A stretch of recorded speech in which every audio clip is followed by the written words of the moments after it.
Thank you, Mr. President. Good morning, members. Probably some of you know I pray each day in the House, and I have a different theme for the day, and because I can't say the same prayer every day. And so I started off doing the fruit of the Spirit. So love, one day, joy, peace, patience. I figured today I'd do love. If you don't mind, I'd like to go back to that and pray for love, that we feel God's love, and that we also demonstrate God's love today. So let's pray together. Heavenly Father, thank you. You've brought us through, I know, long days and late nights and moments of unity and also deep disagreement. Yet, through it all, you have been faithful and you loved each of us. So today, I lift up each member here in the Senate, everyone in the chamber too.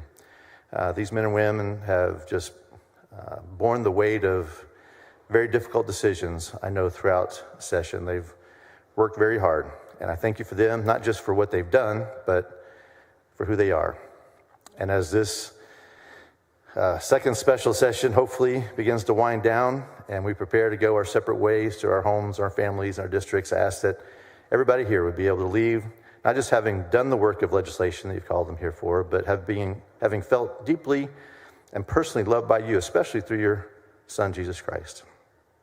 And may your love, the kind that serves, is patient and kind, that's not self-seeking, not easily angered, let that love be in their hearts and guide their steps today and in the days to come. In your Son, Jesus' name I pray. Amen. Thank you. Thank you, Pastor.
Members, we're ready to go to work. Senator Huffman. Chair recognizes Senator Huffman for a motion to not concur on House amendments to Senate Bill 5. Thank you, Mr. President. This time I move that the Senate refuse to concur with the House amendments to Senate Bill 5 and request the appointment of conferees to a conference committee. Senator Huffman moves Senate not concur on House amendments to Senate Bill 5 and request the appointment of conference committee. Any objection? Chair hears none. Any motions to instruct? The following conferees, Secretary will read the conferees. Conference Committee on Senate Bill 5, Chair Senator Huffman, members Senators Perry, Flores, Campbell, and Hinojosa of Hidalgo.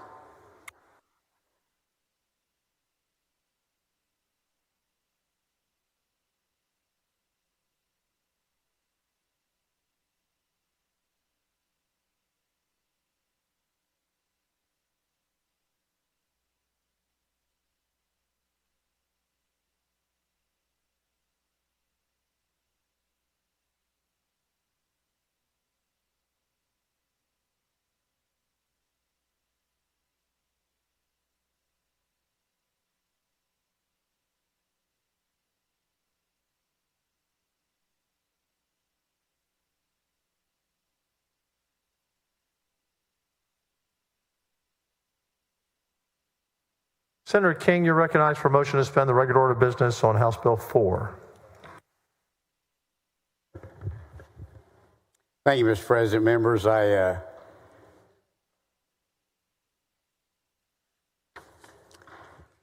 do make that motion and want to lay out with some opening remarks here before questions. But I also, when I was listening to Pastor Scott Wall's prayer, he was talking about the fruit of the Spirit. And if I remember right from Galatians, that's love, joy, peace, patience, kindness, goodness, faithfulness, gentleness, and self-control. And I asked him if maybe we could add expedition to that, knowing that this is going to be kind of a long day, but apparently you can't add to Scripture, so that's not going to work. But anyway, if I can, if you wouldn't mind giving me just a couple of minutes to lay out some things that to kind of remind us what we've got in front of us today. But just by way of introduction, when I began this process, I had two goals in mind.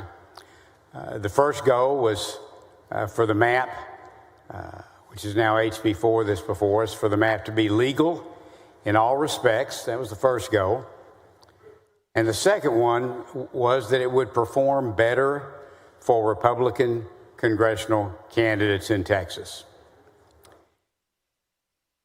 However, as we heard public testimony through, I guess, the 7 total hearings we had, 6 with testimony, there were numerous citizens and office holders that voiced concerns over the compactness of some districts. Compactness, as you know, refers to a principle requiring districts to be where they can be, drawn in geographically tight shapes, trying to avoid irregularities when possible. And so since that was mentioned so many times during testimony, I ended up adding a third goal for today's map, and that would be that it would also improve compactness for the congressional districts in our state. Let me just talk a little bit about that first goal of the map being legal.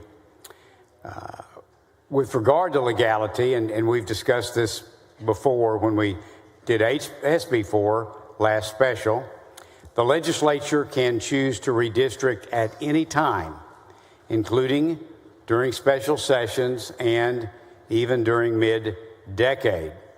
Courts have well recognized this broad authority.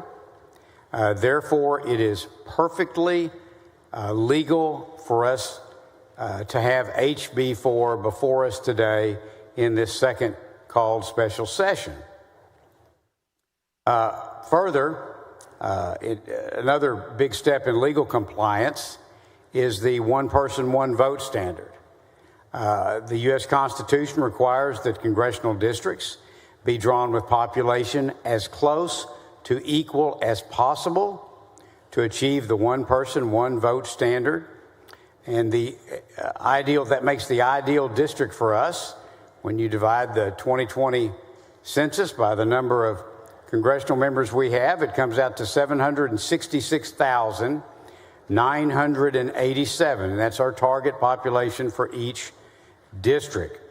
HB 4, that's before us today, also meets this one person, one vote standard. Now, beyond this, beyond the fact that we can do redistricting at this term of the redistricting cycle, and beyond the fact that we need to have equal population for one person, one vote, beyond this, the area of redistricting law is very robust and gets very complex very quickly.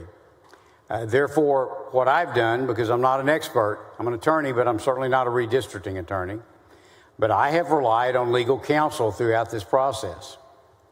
And I have been fully assured by that counsel that HB 4 complies with all applicable law. And the House counsel has come to the same conclusion. I haven't talked to them directly, but our counsel has conferred with theirs. So all that said, members, as we're here today for however many hours we're here, I want you to know that I'll do my very best to answer your questions, and I know a number of them are going to be about legal matters. But I would also ask that you please remember that we are not in a courtroom today. This is not a courtroom, and I'm not under deposition. Again, I'll do my best to answer your questions, but I don't want us to get into a legal debate over nuances. That's not our job. Courts take pages and pages just to talk about some of the definitions that apply to redistricting. And that's just not what we're here for today. I'll do my best, but please remember we're not in a courtroom and I'm not under a deposition today. So that's what I'd like to say about the legality of this map. Next, shifting to that second goal I mentioned of partisan performance, and that's what really everybody wants to talk about. And HB 4, I believe, should elect more Republicans to the U.S. Congress. But I'm here to tell you there are no guarantees. There are competitive districts in here now, more competitive than the current map. And I have no idea who's going to run for what office. And I'll have no idea which incumbents may decide to stay or leave, or if they'll decide to run for different districts. I just don't know. I believe this map is more competitive, but there are no guarantees that it elects more Republicans. I also want you to know, and I can't emphasize this enough, that I have not reviewed any racial data. In contrast to the complications that are involved with race-based redistricting, political performance is really a pretty easy map to draw, and it's absolutely permissible as a basis for drawing electoral districts. And this map is drawn based on political performance. I have not looked at any race data. Now, regarding the district lines in HB 4, I will tell you that nearly every one of the 38 Texas congressional districts' boundaries are modified, but they are modified, for the most part, with a few exceptions, in very minor ways. The most significant changes affect 5 districts, and I do believe those districts, due to the changes, will now lean Republican in political performance. Those 5 districts that now will lean Republican in political performance are CD9 Houston, CD28 in the RGV, CD32 in Dallas, CD34 in coastal and South Texas, and CD35 in San Antonio.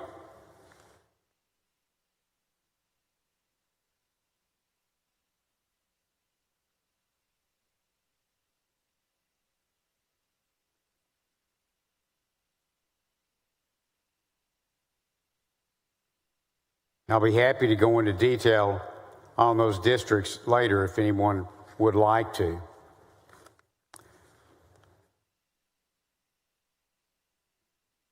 So I do believe that the map is legal. That's the first goal. I do believe it performs better for Republicans, which was the second goal. And the third one, which I mentioned didn't come up until we went through hearings and we started listening to people, is the issue of compactness. As I mentioned earlier, it was developed from these repeated comments in public testimony. In HB 4, which I believe we have made some significant improvements, the most improved district in terms of compactness is CD 35, and that's under both the REOC and the Paulsby-Popper measures of compactness, and those are formulas that are used in courtrooms across the United States to measure compactness. The most improved district under those measures is CD 35. The second most improved district would be CD 29. And also CD 9 is substantially improved under those measures.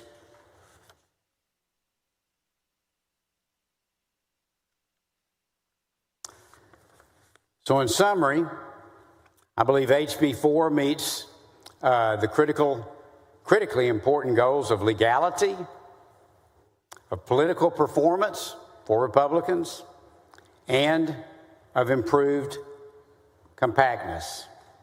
And that's why I believe it supports or it deserves and merits our support. I will make one final note. HB4, in addition to those three goals, also has the added benefit of fixing a couple of concerns that were raised by our members and actually brought up in testimony from the El Paso area. Senator Blanco had mentioned concerns over Fort Bliss having been taken out in the previous map out of the CD16 in El Paso. There were also witnesses that testified when we had our West Texas focused hearing, witnesses from El Paso that brought that up as well. And so in response, Fort Bliss has been moved back, the critical part of it that they were concerned about, into CD16. And I'm glad we were able to help Senator Blanco and his constituents in that regard. Senator Hall had raised concerns about Navarro County being divided for the first time. And the House actually fixed that as it was going through their process. So I'm glad we were able to make a couple of accommodations there. And with that, again, I would move to suspend the regular order of business. Senator Alvarado, what purpose? To ask the author some questions. Do you yield? Thank you, Mr. Chairman. We've had a lot of discussion about this bill in our hearings. Mr. Chairman, we've covered many topics on the floor, in committee hearings, so my questions today will be focused on the Houston districts and the changes to my home district, the current CD29. The latest map, Plan C2333, shifts population in Baytown from CD9 to CD36, and then shifts nearby population in Baytown from CD36 to CD9. Why does the map shift two sets of population in the same city back and forth like that? Okay, I'm sorry, I'm not sure I understood your question. Could you walk me through that again? Okay, so the plan, your plan, shifts the population in Baytown. Baytown is from CD9 to CD36. And then shifts some nearby population in Baytown from CD36 to CD9. So I'm just curious what the reason was for that shift. Well, the best answer that I can provide you is in CD9, of course, because of the way it's drawn today, it is more compact on the standard measures for compactness, but also the changes that were made in the greater Houston area were made for the purpose of improving partisan performance. And as you know, CD9 should now perform as a Republican district. Okay, because I know before y'all were talking about that district being a Latino opportunity district. I haven't ever talked about that. The original plan, okay. The HCVAP population of CD9 after your amendment is just barely over 50%. CVAP. Do you know what happened? For which district? In CD9? So after your amendment, it's barely over 50%. You know what drove that or how that happened? And you're referring to CVAP? Yes. Okay, of course, CVAP is citizen voting age population. CVAP is really not census data. This map is drawn, and the only way it can be legally drawn is on the 2020 census data. CVAP is an estimate that's done annually. It's considered very problematic for a lot of reasons. So typically in redistricting, it's not something that someone will want to rely on.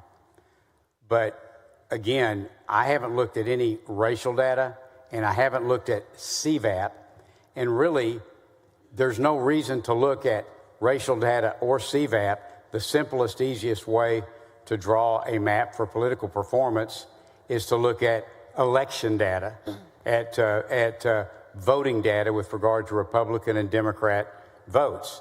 And when you do that, there's simply no need to look at racial data, and you certainly I don't think, want to look at something as unreliable as CVAP. So I haven't looked at CVAP. I couldn't tell you what it is, and I haven't looked at any racial data with regard to any of the districts in Texas. I have a hard time believing that you or anybody that had anything to do with the drawing of the map did not look at racial numbers, demographics.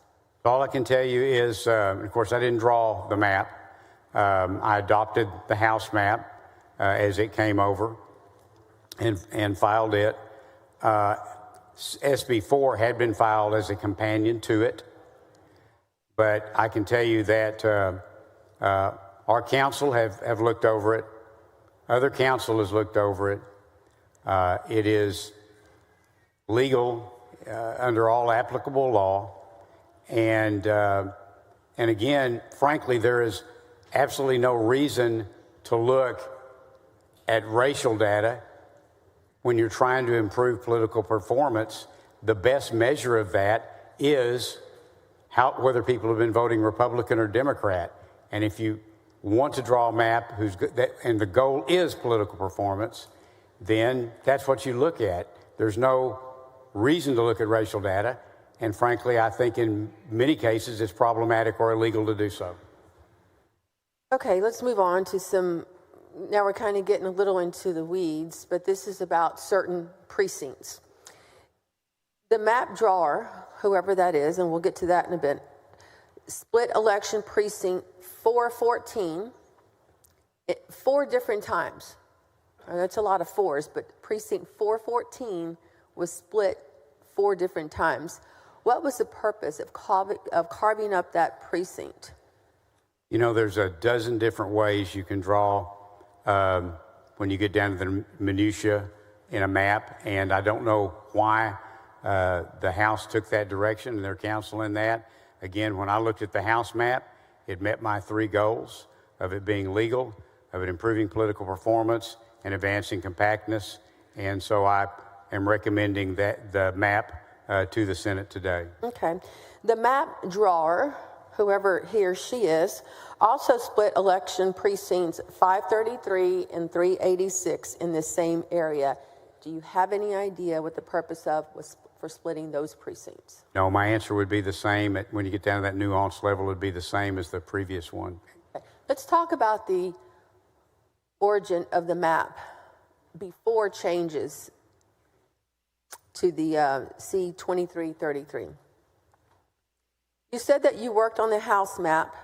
You said that you took the House map and filed it because it met your goals and had stalled in the House. All right, you've stated what your goals were.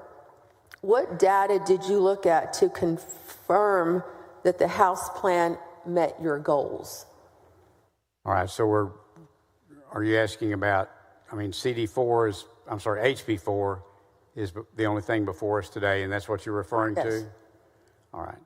So I reviewed some of the political performance stats that were provided to me myself, I consulted with our legal counsel, and it's very clear as you review the map and you look at, and I can, particularly those 5 districts, if you want, we can talk about how in the last election and previous elections that district would perform if it was drawn today. That's very easy information for anyone to get. Okay, but in terms of drawing the map, you don't have any more details on how and why the map was drawn as it was because Rep. Hunter handled it on the floor?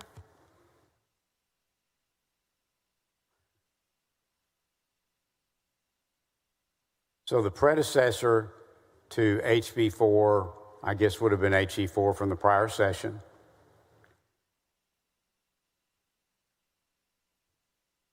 The House made some changes, primarily in CD9, El Paso, CD16, and then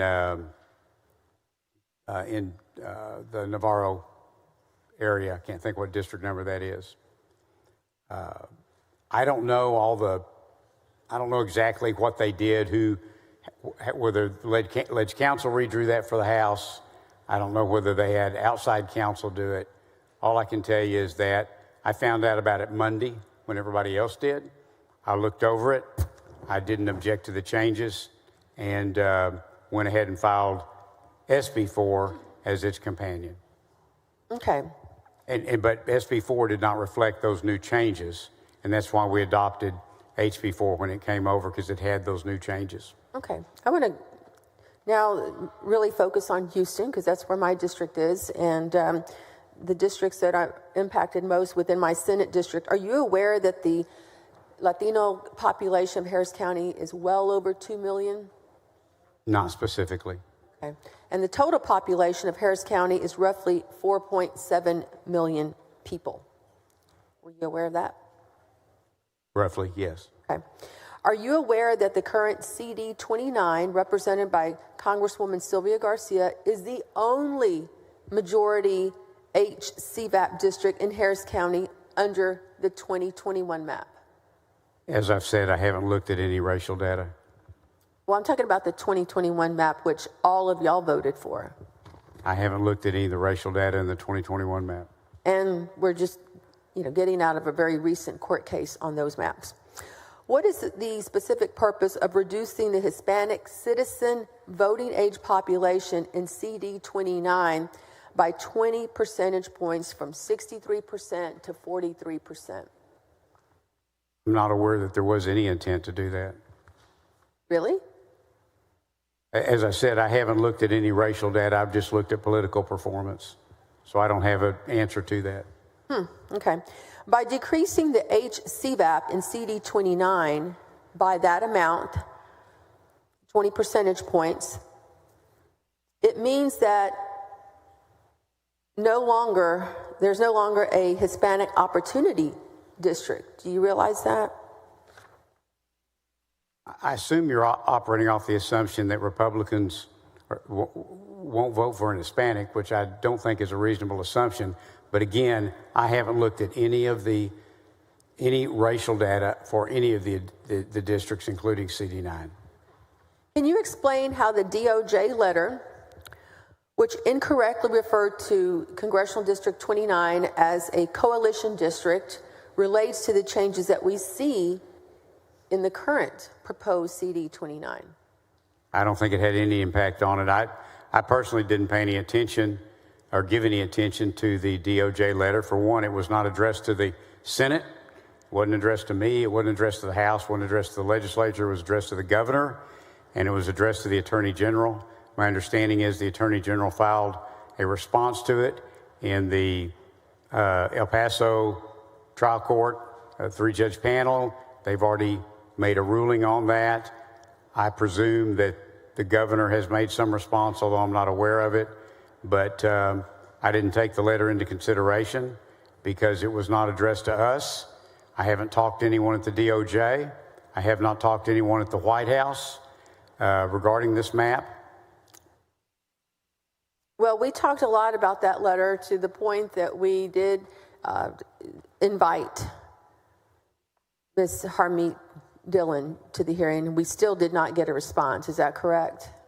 We sent an invitation that if she wished to testify, we invited her, and to date, I have not received any response. In fact, some of us on the committee voted for a motion to subpoena Ms. Dillon. Is that correct? There was a motion, I believe by you or Senator Miles, and it was voted down by the committee, but we did issue an invitation instead. Okay. Well, I had a lot of issues with that letter. One is that she referred to CD 29 as a coalition district, and it's not. It never was created. It was created as a Latino opportunity district in the early 1990s. How does that relate to the changes that we see now in the current proposed CD 29? I haven't tried to analyze the HB4 against that letter but I'm not aware of any correlation. Okay. Can you explain the overall purpose behind the changes to Congressional District 29? For example, removing the Latino neighborhoods of Denver Harbor and Magnolia Park? No, I can just tell you that the changes that were made for the primary purpose of producing a legal map and one that would perform better for Republicans. Before undertaking these changes to CD 29, did you consider the district to be required or protected by the Voting Rights Act for Latino voters? I had come to no conclusion about that. Do you consider that this new version of CD 29 to be required under the Voting Rights Act? I have no position on that. Do you believe that this new version of CD 29 offers Latino voters the same opportunity to elect their preferred candidate when compared to the current CD 29? Again, and I don't know any other way to say it, I have not looked at any racial data, so I don't have any answers to any questions involving racial data, racial voting performance, any of those type discussions. The proposed plan pushes much of the former CD 29 into the new CD 9, my home, my house, bringing the HCVAP of CD 9 to barely over 50%. Correct? Again, I don't know. I haven't looked at the CVAP. Do you believe that a community that makes up almost half of a county's population should be able to elect their candidate of choice for Congress? I hope that everybody has the opportunity to elect their candidate of choice. But with regard to CD9, I believe it is now going to be Republican leaning. Do you believe that a community that makes up almost half of a county's population in a county that is big enough for 6 congressional districts is adequately represented by 1 seat? I'm sorry, could you repeat that? Do you believe that a community that makes up almost half a county's population, meaning the Latino community, in a county that is big enough to hold 6 congressional districts is adequately represented by 1 seat? I presume under one person, one vote, if they have the ideal number of 766 odd a number in population, that's at law adequately represented. Okay. Isn't it true that in the pending case challenging the state's 2021 maps, Latino voters argued that the state violated the Voting Rights Act by failing to create a new Hispanic Opportunity District in Harris County? You know, I haven't read all the pleadings. I've just generally kept up with that case. Did you perform any analysis to determine if Latino voters in the new CD9 would be able to regularly elect their candidate of choice? I instructed our council at every map we have looked at to analyze it to make sure that it complies with all constitutional law and obviously with the Voting Rights Act as well. And I've been assured that this map meets all applicable legal requirements.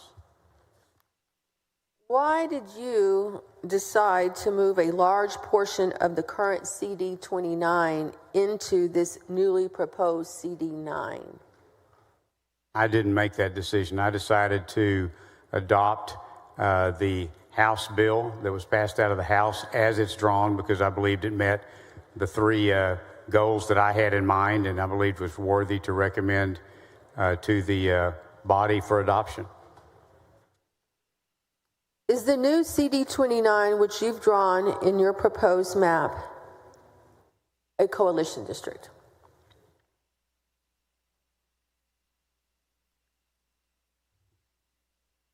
I believe that CD9 meets all the current legal requirements.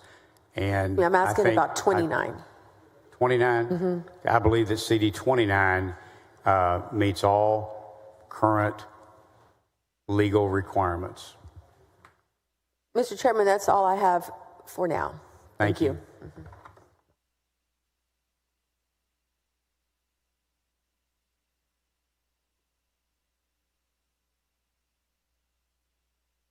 Senator Zaffarini, for what purpose? To ask questions, Mr. President, but may I yield to Senator Menendez? Yes. Thank you. Senator Menendez, what purpose? Mr. President, to ask questions of the author. Do you yield? Absolutely. Thank you, Mr. President. Thank you, Senator King.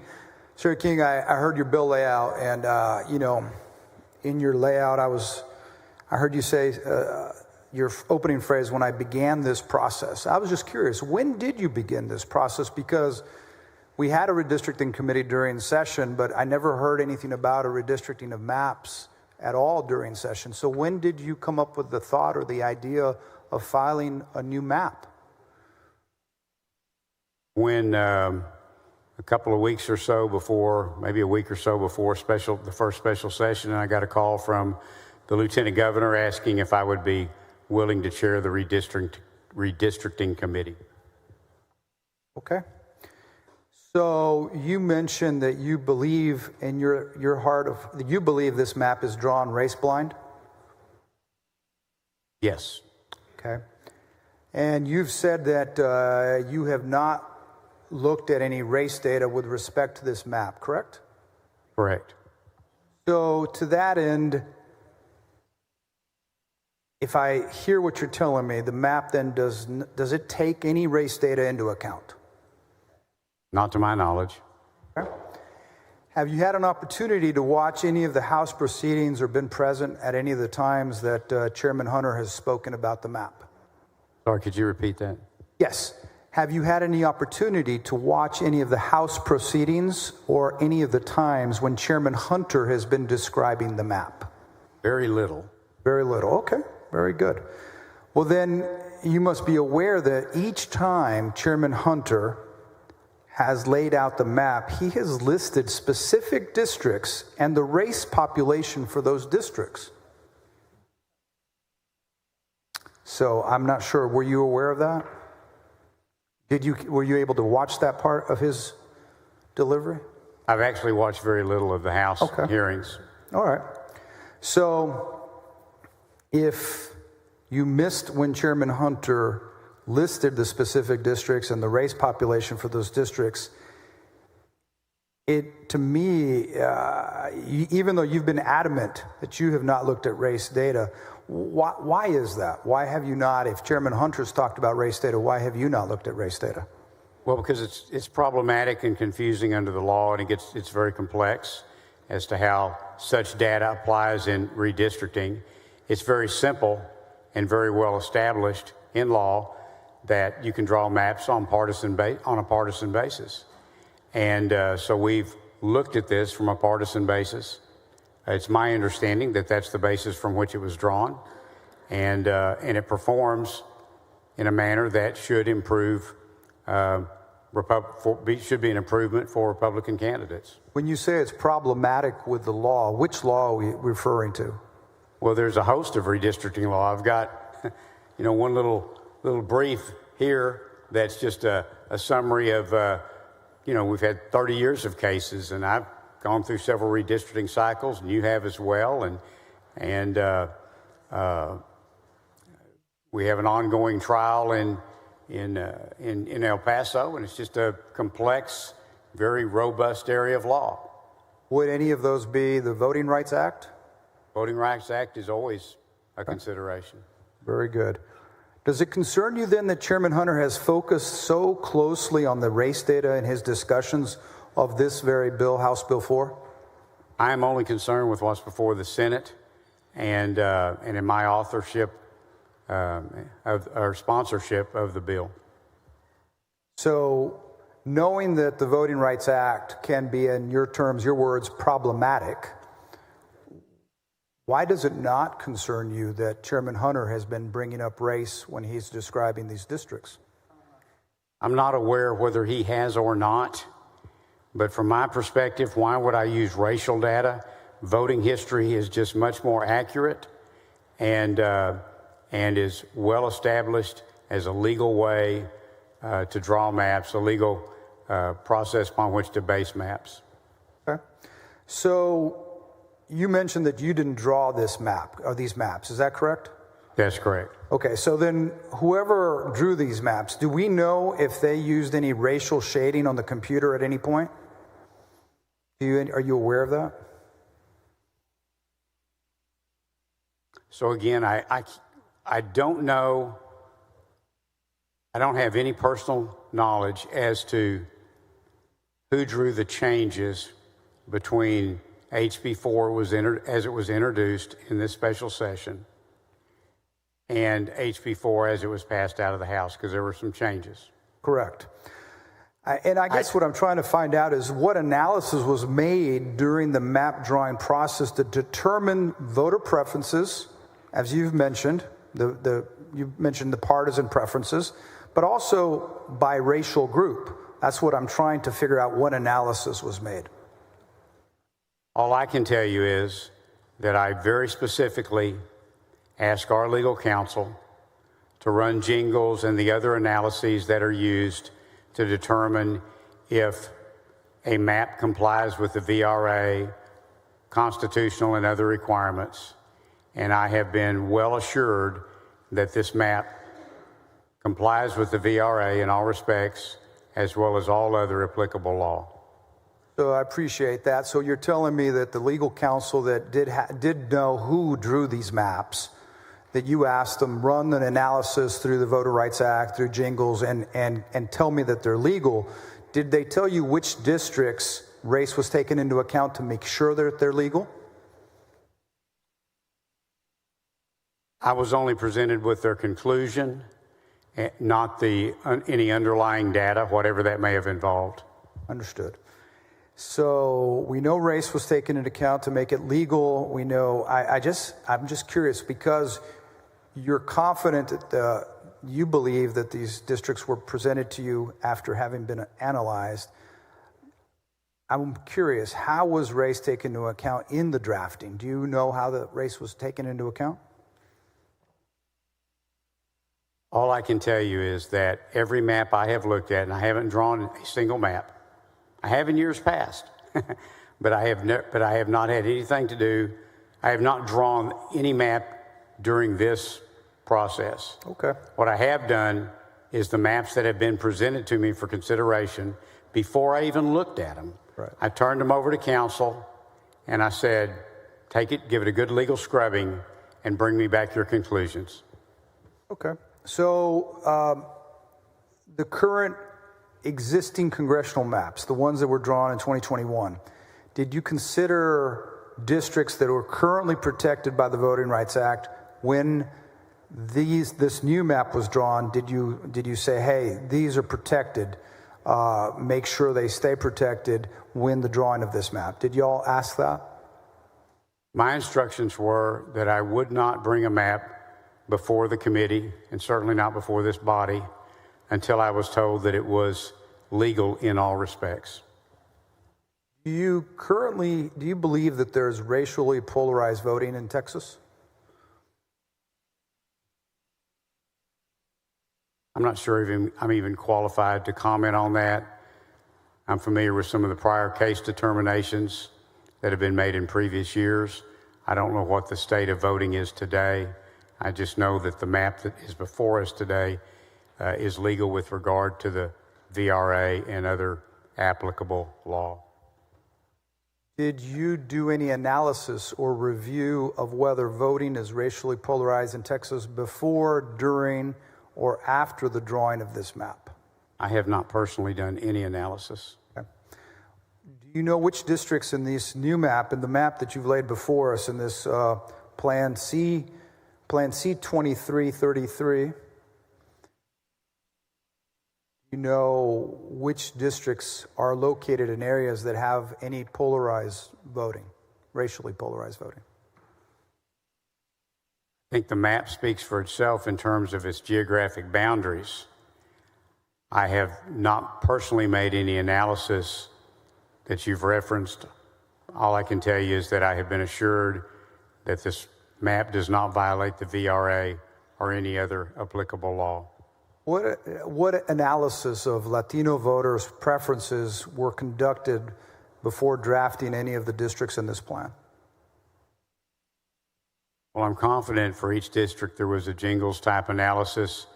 There are other things that are done, regression analysis and others. I'm not familiar with all of those. What I did, because I'm not an expert on either the statistician side or the legal side, was I hired a law firm, engaged a law firm that has decades of experience and that I could have a lot of confidence in. And I asked them to scrub each map I considered beforehand. You mentioned they presented you a report, that they said that they presented you a report because you asked them to make sure to scrub it using jingles, Voters' Rights Act. Do you know what elections they looked at? Not specifically. I just made sure that I have the highest confidence that they did a very thorough analysis. Do you know what kind of election analysis they conducted? Not specifically. Last two questions. Which Latino majority districts in the 2021 maps, the ones we currently have today, do you consider to be protected under the Voter Rights Act? I don't have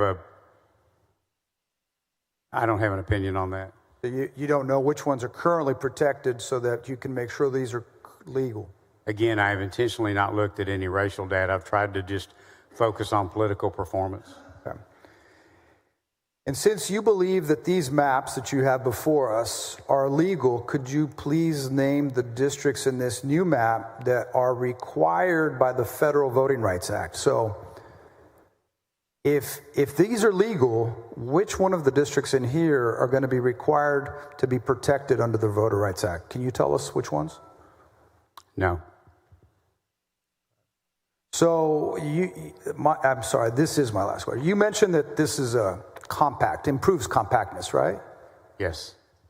And as I look at this, it strikes me as odd, and I wonder why, if you could tell me why. Almost all of it seems that many of the rural districts are somewhat uniformly in shape, but when you get to the urban districts of Bear and Tarrant and Dallas and Travis, they seem to be, and Harris for sure, they seem to be carved up. As you look at the colors, they look like a bowl of something you'd get at Chipotle or something. They're just, why is it that Travis has got districts that you said compact, but yet you go from Travis down to the coast to Aransas Pass? How is that compact? Well, within the urban areas, it's generally a factor of population density. Population density. And what? Let me finish. I'm sorry, go ahead. It also gets into efforts to try to, where you can, hold communities of interest together. And of course, contiguity, every district has to continue, they can't be broken. But the other part of it is that, and our Senate districts are examples of that as well, but when you have to get, in this case, 766,000 people into 38 districts, and so many of our counties have only 5 or 10 or 20,000 in population, it is very common, in fact, it is unavoidable, that you just have to reach into urban areas, take population, and then reach out and pull in a bunch of rural and suburban counties to be able to balance out that one person, one vote. And that's why, and frankly, it's a lot easier to draw in a county like one of mine that has 4,000 people. It's very easy to draw that whole county into one district. It's much more complex when you have a dense urban area. You've been a legislator for a long time, isn't that correct? Many years? This I guess, is my 27th. 27 years. And so we've been through redistricting many times. You mentioned that, correct, right? Yes, you and I both. And isn't it true, because through all of the districting, that the overwhelming majority of racial minorities live in these same urban counties that you've cut up in little strips in this map? Isn't that true? I mean, it is true. I mean, it's just population. That's where they live.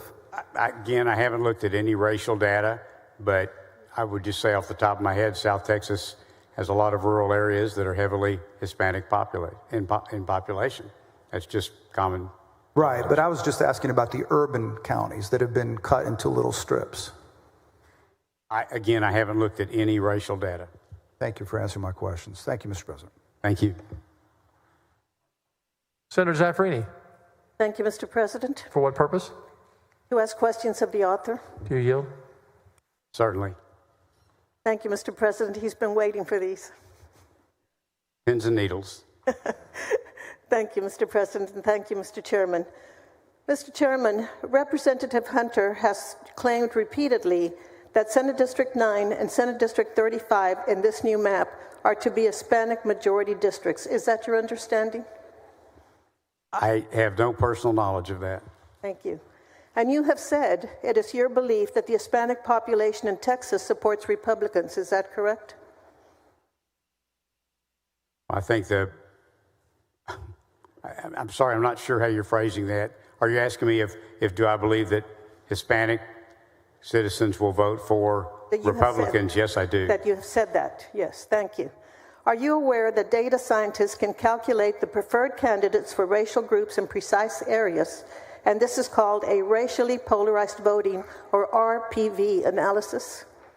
I'm generally familiar with that concept. Thank you. You said in committee that you were unaware of anyone had performed a racial polarization analysis of your map. Is that correct? That is correct. Do you know if the map drawers were provided the reams of RPV analysis offered in the El Paso trial in May and June of this year? And let me qualify that last answer, if I could, a little bit, Certainly. please. Again, as I said earlier, I'm not a redistricting expert, and I'm not on the law or on the statistical side. I employed a law firm as counsel that has decades of experience, and my direction to them was look at this map, take whatever analysis steps are necessary, and let me know if it complies with all applicable parts of the law, and also will it perform the way I hope it will politically.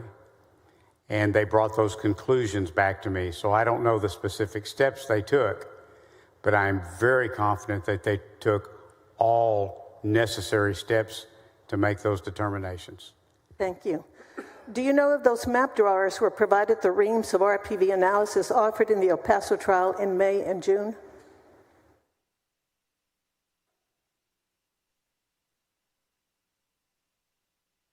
I have not been told that they were short of any data that they required to make their analysis. Did you look at any of those data? No. Have the map drawers or anyone else, as far as you know, done an RPV analysis of any mapping proposal filed during these two special sessions? Not during the trial, but during these two special sessions. Has my legal counsel? No. Have the map drawers or anyone else, including your legal counsel, done an RPV analysis of the mapping proposal? I don't have any personal knowledge of that. Thank you. Are you aware that a majority of the Hispanic population that your map includes in CD 9 and CD 35 prefers Democrats in elections? Again, I haven't looked at any racial data, but I can tell you the way the districts are drawn, specifically CD 9, it should perform competitively for Republicans. Thank you. Have you seen the data analysis performed by some data scientists at UCLA on your map? My staff provided yours with a copy of it. No, I haven't. Thank you. For example, in your new CD9, 61.99% of the Hispanic population voted for Harris for president. Were you aware of that? No. For example, in your CD35, 64.73% of the Hispanic population also voted for Harris for president. Were you aware of that? No. Thank you. Based on the map data, you can clearly see that these two districts will elect Republicans, and the only race or ethnic group in these districts that support Republicans are white, non-Hispanic voters. Regarding specifically Central Texas, what is the specific purpose of creating Senate Congressional District 35, representative by Greg Casar, with an Hispanic citizen voting age population of 51.6%? I can't speak to the minority representation, but the purpose in drawing the district as it is was to improve political performance for the Texas congressional delegations. Did you create Congressional District 35 with an Hispanic citizen voting age population of 51.6% to comply with the Voting Rights Act? I haven't looked at CVAP. Thank you. What role did the metric of Hispanic citizen voting age population play in the creation of this new version of CD 35? All I can tell you is that the map meets all legal requirements under the VRA and should perform better for Republicans. Thank you. What is the overall purpose in the changes to CD 35, such as specifically removing from it Southeast Austin and nearby I-35 corridor cities such as Kyle and Buda? Again, there's always a dozen ways to draw districts, particularly if you're doing them from a political performance perspective. I assume that that was done either to improve that political performance or possibly to round out population or possibly to hold communities of interest together. Well, before undertaking those changes to CD 35, did you consider the district to be required or protected by the Voting Rights Act for Hispanic voters? I don't have an opinion on that. Do you believe that Hispanic voters can elect their preferred candidate to Congress in this newly drawn CD 35?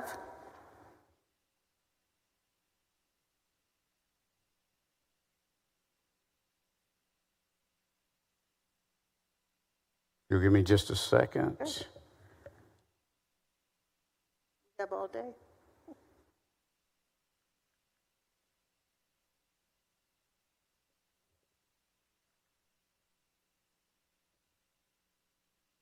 Trying to double check something, if I may. Certainly. I guess all I can tell you is I believe that CD 35, as drawn in HB4 that's before us today, will lean Republican. Thank you. Do you consider this newly drawn CD 35 to be a replacement for the current CD 35 under the Voting Rights Act? You know, actually, the numbers that designate CDs are kind of irrelevant. I used to be in a House district, and then we did redistricting, and I didn't move, and nothing changed, and I just had a new number. And so I'm not sure that one number, I think the boundaries are what matter, not the numbers. Thank you. Are you aware, Senator King, that there are historic Black and Hispanic neighborhoods in East Austin? Yes. Are you aware that there are also deeply rooted and rapidly growing Hispanic communities in nearby Hays County? I know we have rapidly expanding Hispanic communities across Texas. Thank you. In your proposed map, these communities have been moved from CD 35 with the City of Austin to the newly drawn CD 27, which stretches through sparsely populated rural counties like Austin and Wharton, all the way to the coast, 170 miles away, through Matagorda and down to part of Nueces County. Is that correct?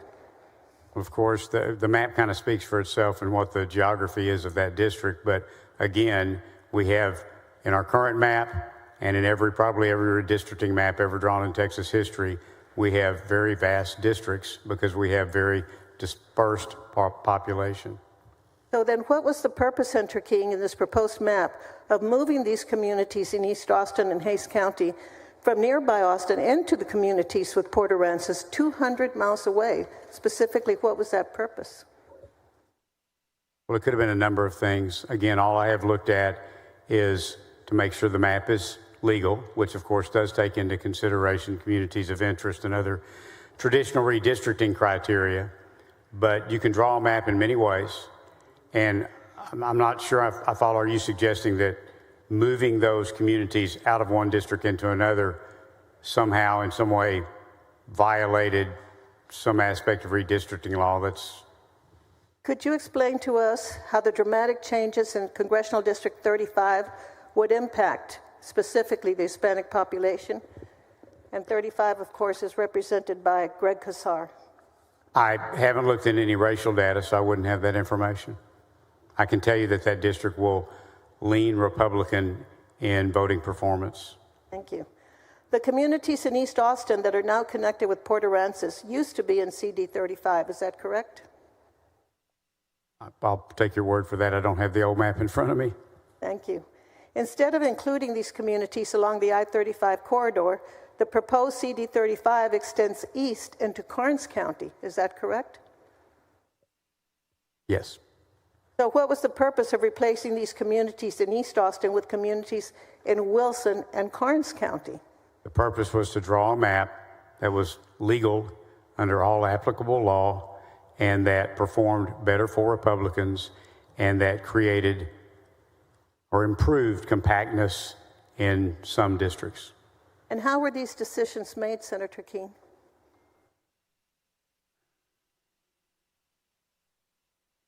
Again, I've adopted HB 4, which is before us today.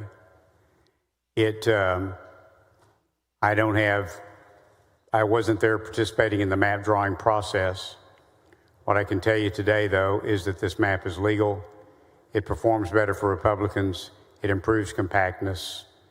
And it is, I believe, a good map for the Senate to vote out. Thank you.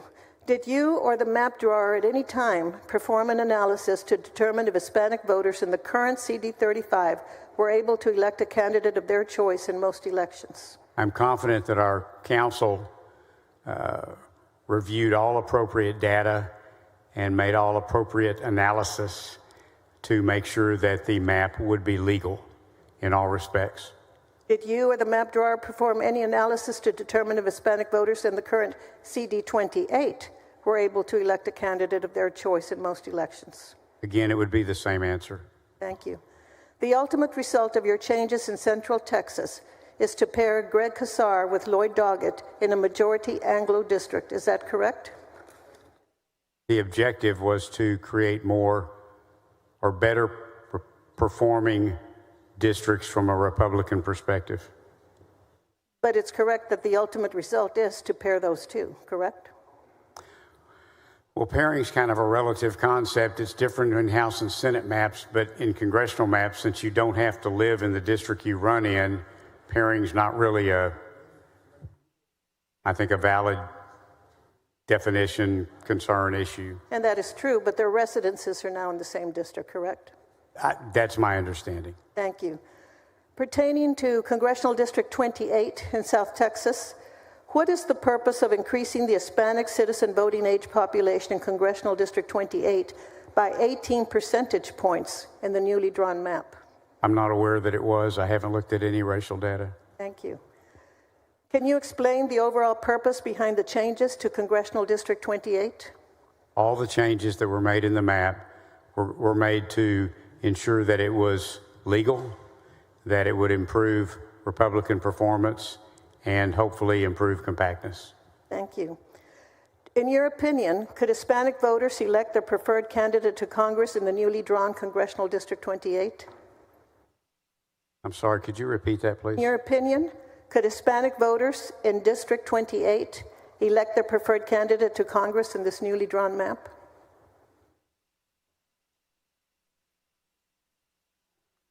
I really don't have an opinion about that. I believe that every voter in the state of Texas will have the opportunity to cast their vote for the candidate in their district. Now, at the risk of getting a little too personal, why would you separate Webb County, which includes my hometown, Laredo, from Bexar County, with which we have an historic relationship and wonderful community of interest, and attach it instead to Hidalgo County, home of the city of McAllen, when everyone in the area knows that the city of Laredo and the city of McAllen have a competitive relationship? There was nothing personal about it. Thank you. But do you know why it was done? Again, it was done for the objectives of increasing political performance for Republican candidates and nothing else. Thank you. Again, continuing in South Texas, specifically Congressional District 15, under the current plan, all of Karnes County, which is in my senatorial district, is in Congressional District 15. Is that correct? I'm not looking at the map, but I certainly take your word for it. Thank you. And your proposed plan replaces Karnes County with all of DeWitt and Lavaca counties. Is that correct? If the map says what it says, yes. Thank you.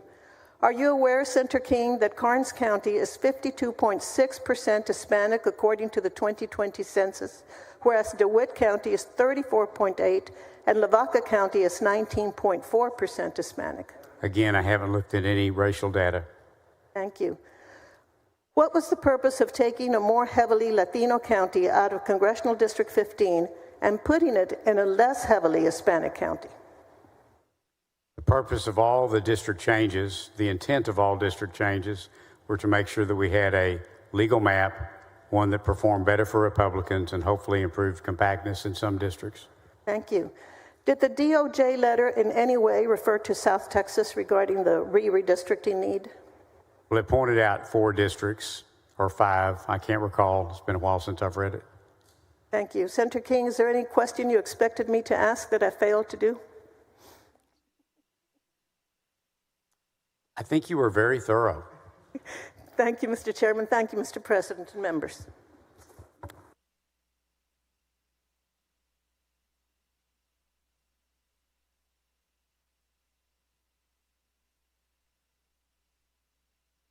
Senator Hinojosa, for what purpose? Will Senator King yield for questions? Do you yield? Yes, certainly. You're recognized. Thank you, Mr. President. Senator King, I tried to not repeat questions, but as you know, some of the questions would overlap with previous questions. Regarding the 2021 redistricting map, that's Plan C-2193, you have stated that the map was drawn to protect incumbents and that race was not a factor. So is the 2021 redistricting map legal? Is it constitutional? You're referring to the 2021 map that's Correct. the map for Texas today? My understanding at the time I voted for it was that it was a legal map. Do you think it's legal and constitutional now? As far as I know. Okay. On July 7th, the Department of Justice sent a letter to Governor Abbott and Attorney General Paxton stating that 4 congressional districts in the 2021 map, that's Congressional District 9, 18, 29, and 33, were unconstitutional racial gerrymandering. Do you agree with the DOJ's conclusion in the letter? No, I believed at the time I voted for the map that it was a legal map. And again, I really didn't take the DOJ's letter into consideration. But you have read the letter, have you not? Oh, yes. So do you agree with the conclusion stated in the DOJ letter? There was nothing in the letter that compelled me to believe that its conclusions were accurate. Over the last 4 years, the state has argued in court that the 2021 map did not draw minority coalition districts to address racial disparities because it draws race blind. In other words, race was not considered at all. Do you agree with the DOJ conclusion that minority coalition districts violate the Voting Rights Act of 1965? My understanding of the current map we have today, and my understanding of it at the time I voted for it, was that it was a legal map under all applicable law, and I would assume it remains so today. So you don't think that coalition districts are unconstitutional, do you? Well, of course, we've had a new court case that dealt with that, but again, with regard to the map that's before us today, I believe that it is, I believe from competent sources that it is legal in all respects. But by your answers, I assume and conclude that you do believe that coalition districts as drawn in 2021 are constitutional. No, I'm not saying that. I'm just saying I believe that the map that I voted for in 2021 I had confidence in it from the testimony I heard and the people that were authoring it and sponsoring it, that it was legal in all respects. Okay, would it be yes? You think it's constitutional to have coalition districts? You know, I really respectfully don't want to get into discussions. I know we just had a recent case on that out of the Fifth Circuit. I really don't want to get into the nuances of redistricting law. I probably generally understand it the way you generally understand it. I did this map that's before us today is not based on coalition districts, and I believe it is legal in all respects. Well, my questions were on the 2021 map, but let me ask you about House Bill 4. How many minority coalition districts does Texas have under the 2021 map? Under the 2021 map? Correct. Again, in terms of relevance, we're not on the 2021 map. We're on CD4, respectfully, that's before us today. Well, it does change some of the coalition districts in the 2021 map, and I think it's very important and relevant to House Bill 4 as drawn. Would you agree there were 9 coalition districts on the 2021 map? Congressional District 7, 9, 18, 22, 27, 30, 32, and 33, and 35. Are you familiar with that? You know, I just intentionally drawing coalition districts requires looking at racial data. I haven't looked at any racial data with regard to this map. I know that the Petaway decision said that Section 2 does not recognize coalition districts. Beyond that, I think those are more discussions for the courtroom. Well, question is, under House Bill 4, did you leave any minority coalition districts in the map? Again, to answer that, I would have had to look at racial data, and I have not looked at any racial data. Well, do you think that the DOJ letter of July 7th did research and looked at racial data to make and come to the conclusion that coalition districts are made up by 2 or more minority groups, were unconstitutional? I have no personal knowledge of any of the underlying data that went into the DOJ's conclusions. Well, common sense, how would you find out what the racial makeup was without doing research and targeting those districts? My understanding, if you're going to determine if something's a coalition district, you have to take into consideration racial data. So my presumption would be that the DOJ letter had some underlying data that they were looking at. Whether they properly assessed it or not, I don't know. I don't know anything more about the letter than what you know about it from reading it on its face value. Well, do you think it was an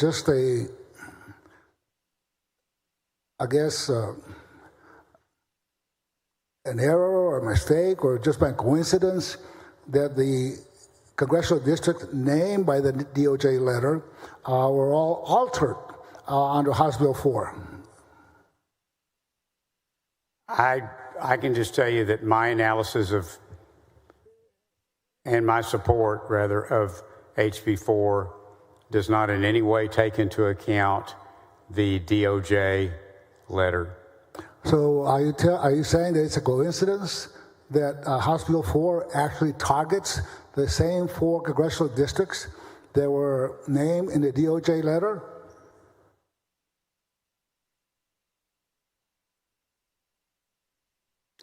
I don't have any opinion on that at all. I can just tell you that, to my knowledge, it was not taken into consideration. There are 3 white Democrats in Texas congressional delegation and 10 minority Democrats. Yet 4 out of the 5 incumbents targeted for elimination in this map, House Bill 4, are minorities. Why did this map only seek to eliminate seats held by minority Democrat members? Again, I haven't looked at any racial data. I have no idea who might run for office as a candidate, and I have no idea who may be elected. These are, in fact, frankly, these are going to be very competitive. These 5 districts are going to be very competitive. So do you think, well, you said you didn't draw the map, correct? That's correct. I did not physically draw the map. So you just picked up a map drawn by somebody. The map was drawn by somebody, that's correct. And that somebody could have taken racial data into consideration in drawing House Bill 4.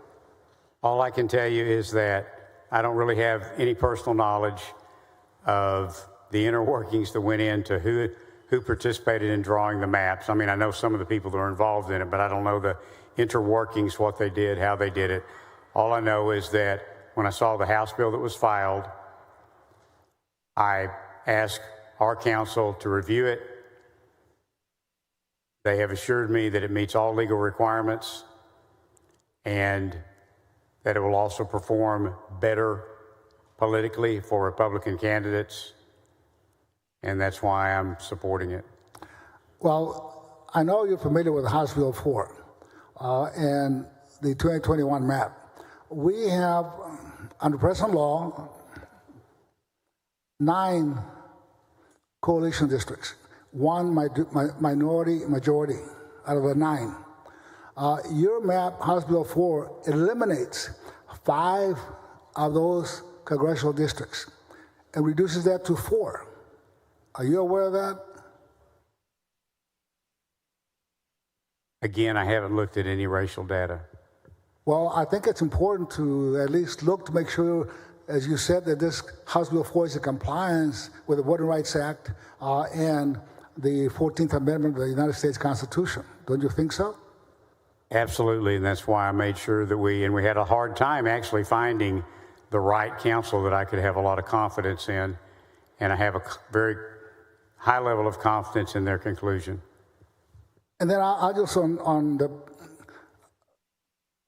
seems like this House Bill 4 came about because of the DOJ letter who relies on the Petaway versus Galveston County decision by the Fifth Circuit.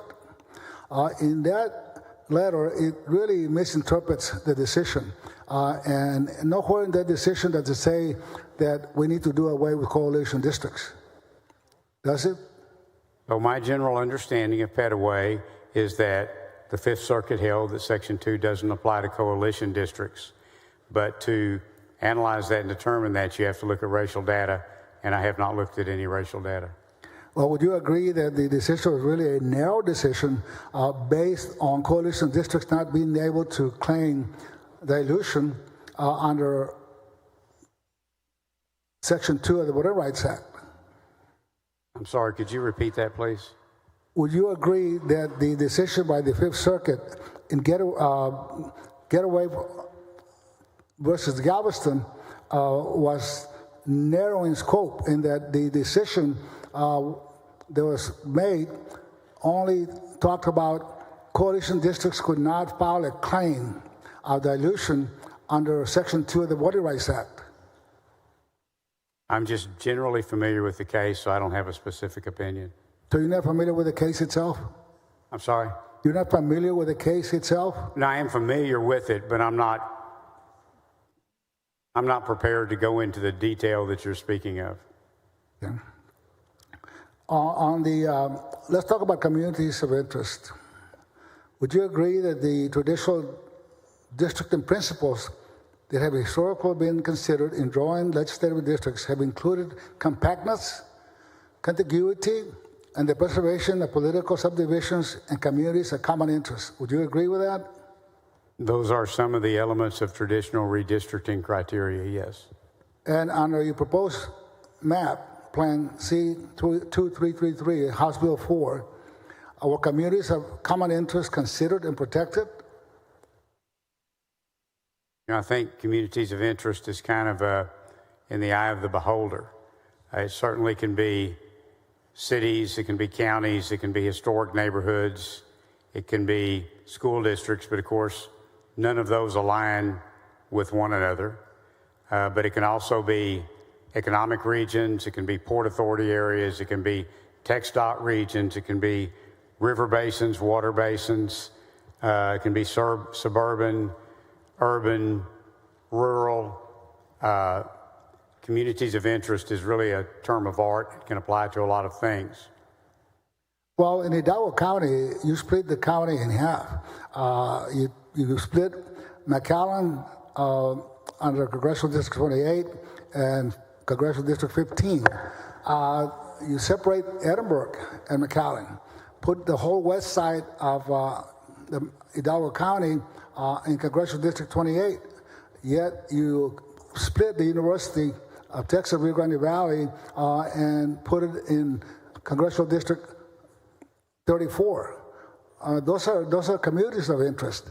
On top of that, the Far San Juan Alamo School District, which is one school district, is split in half. How do you justify that? Well, a school district itself is not a singular criteria for determining a community of interest, but I would ask, what's the population of the county? Hidalgo County probably is close to 1 million people. Okay. So, I'm not excited that Parker County is split. It didn't used to be. But that's just, when you're trying to draw 766,000 odd-numbered people into 38 districts across a vast state like Texas, counties are going to get split, and school districts are going to get split, cities, counties. It is unavoidable. And granted, there are different ways to draw a district, but this map was drawn for the purpose of being legal, performing better for Republicans, and I believe it does that. And I know that there's some people happy. I know Senator Hall's really happy that Navarro is no longer split. I understood that he was upset that it was split to begin with, but that's just unavoidable. Somebody is going to be divided. Wherever you are, there are going to be divided communities in redistricting. And probably being divided to protect political interest.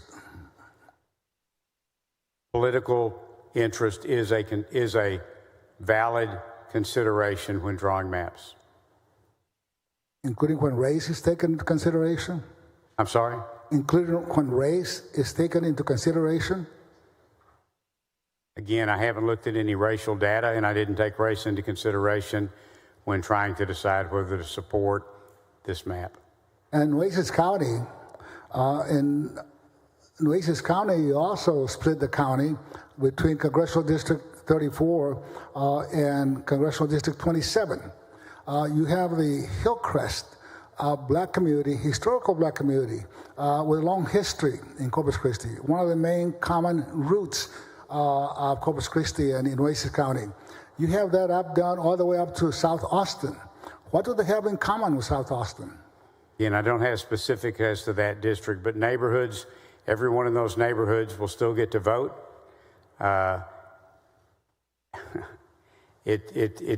Again, communities of interest are always in the eye of the beholder, and whether someone lives on one side of the street and votes in one CD and on the other side of the street, somewhere lines are going to be made, and when you are making them for the purpose of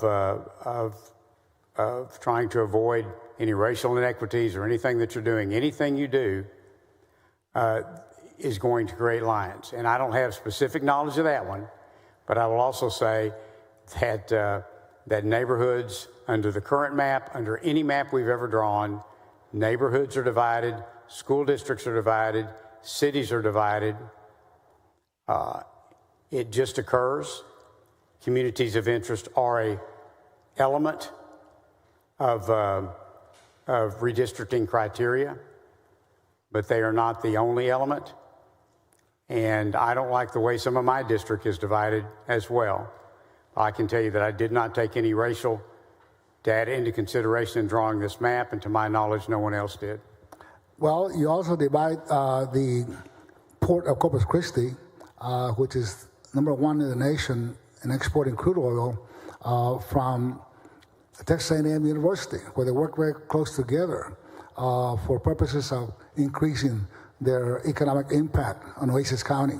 In addition to that, the refineries, which are very strong economic drivers in Oasis County. You even split the refineries. Half are in Congressional District 28, the other half are in Congressional District 27. Right. I'm sorry, Congressional District 34. Part is in Congressional District 34, and then the other part of the refineries are in Congressional District 27, Congressman McLeod. But I understand, but refineries don't vote. Hospitals don't vote.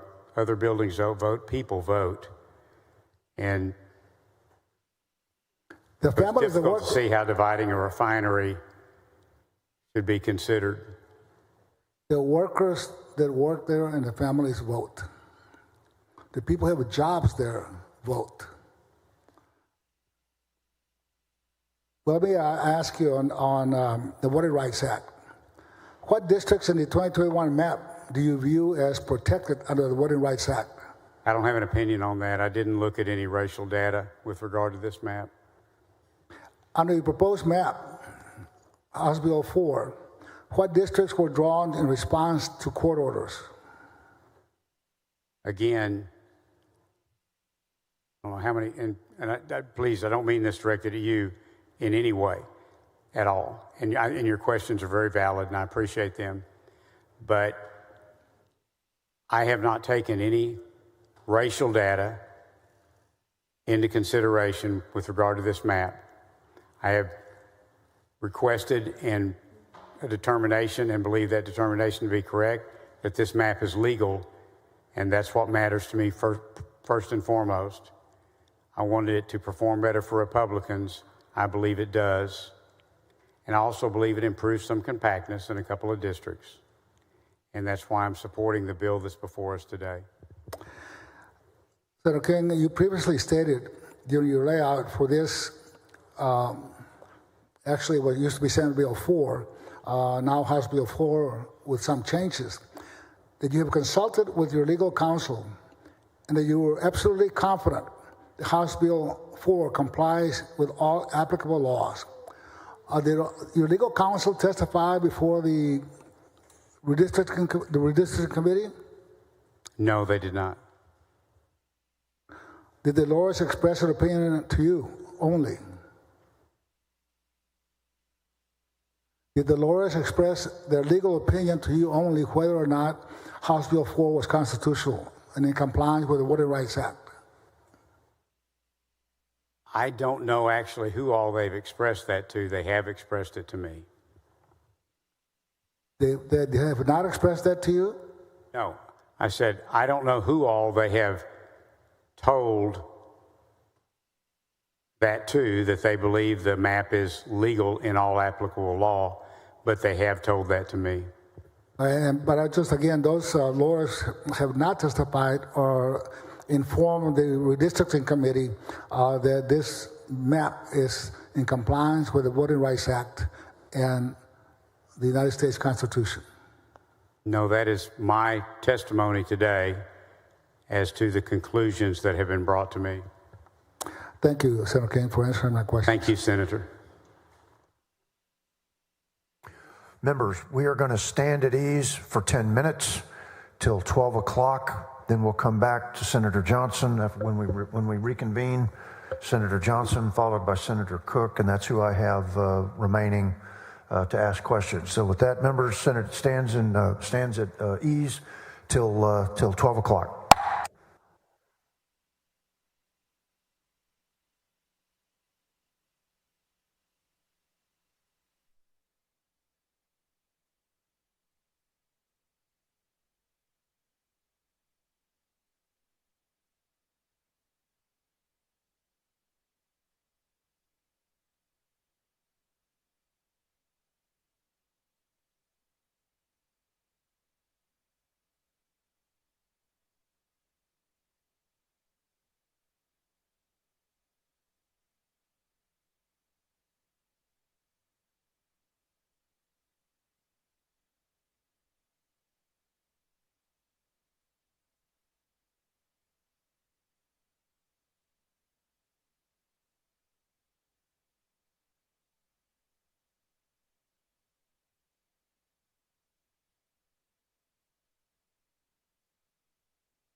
Senate will come to order. Senator Johnson, for what purpose?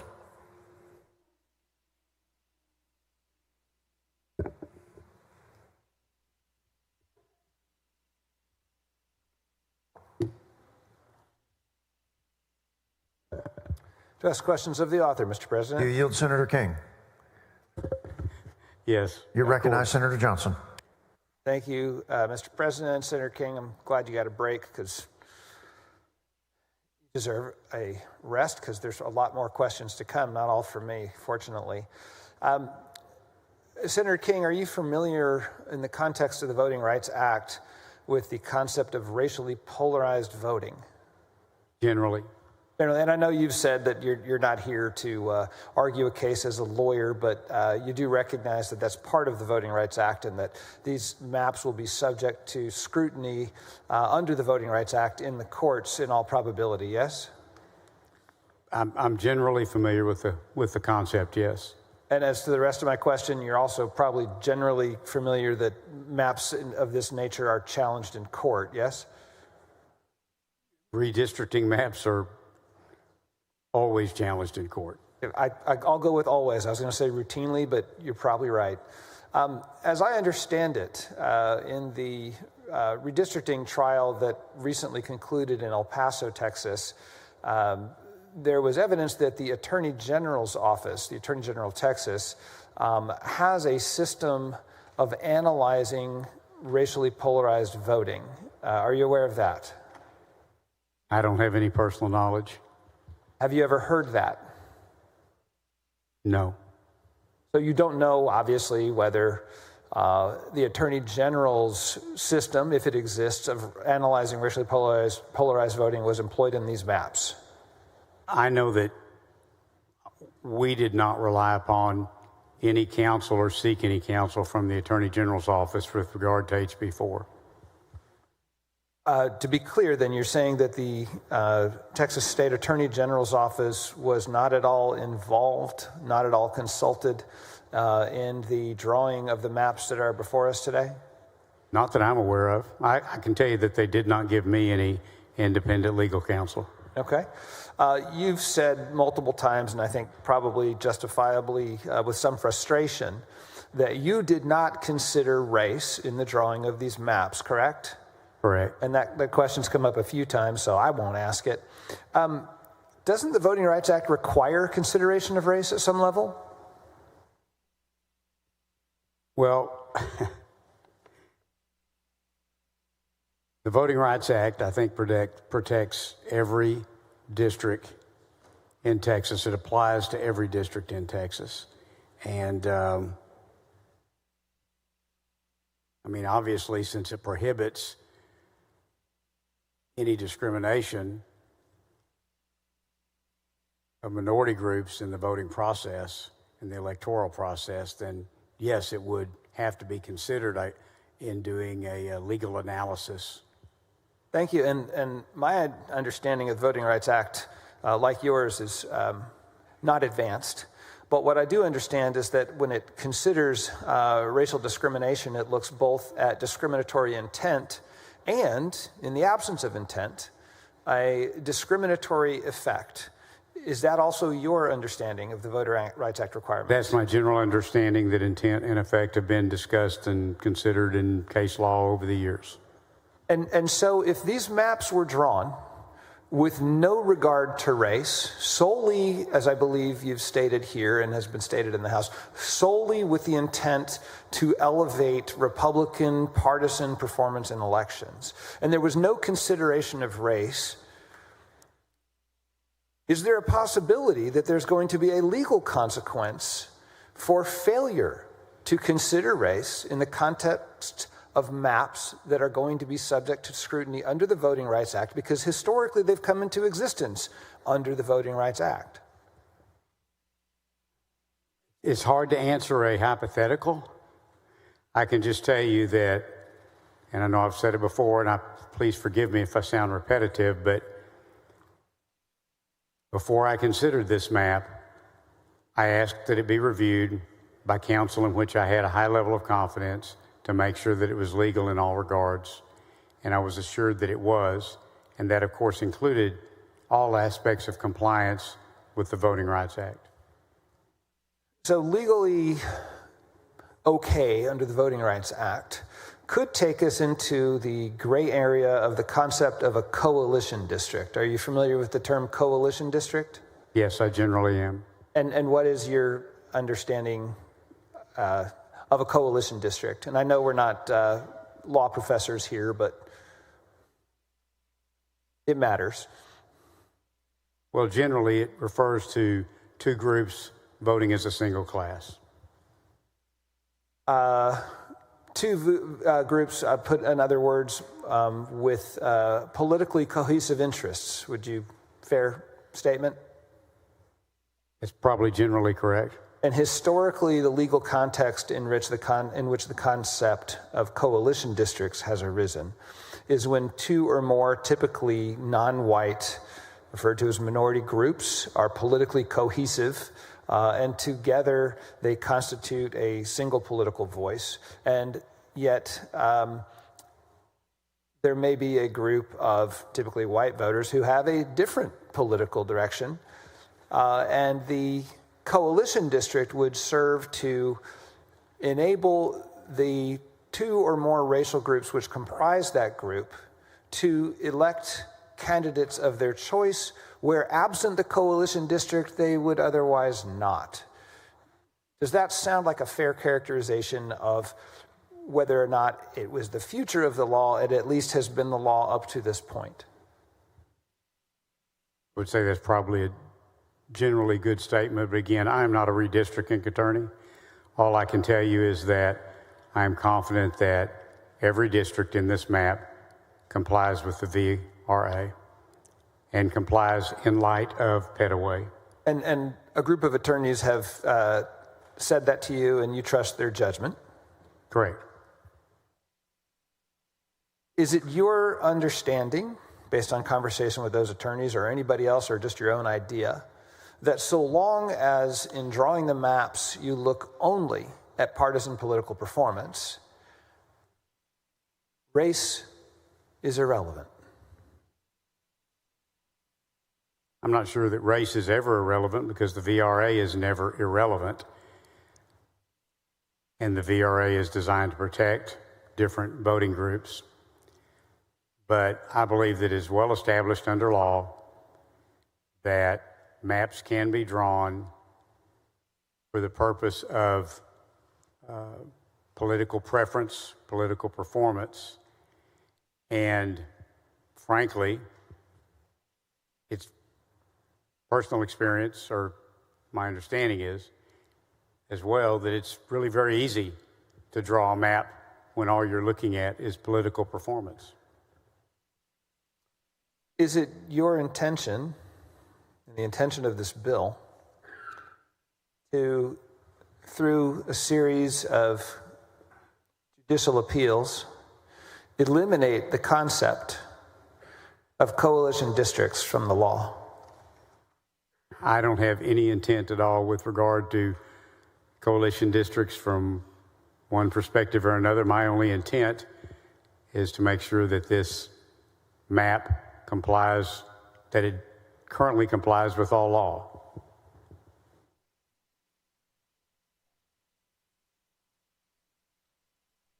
You stated earlier that at least one of the districts under the new maps is more compact. Is it also more politically cohesive? I haven't looked at any racial data. Is it more politically cohesive?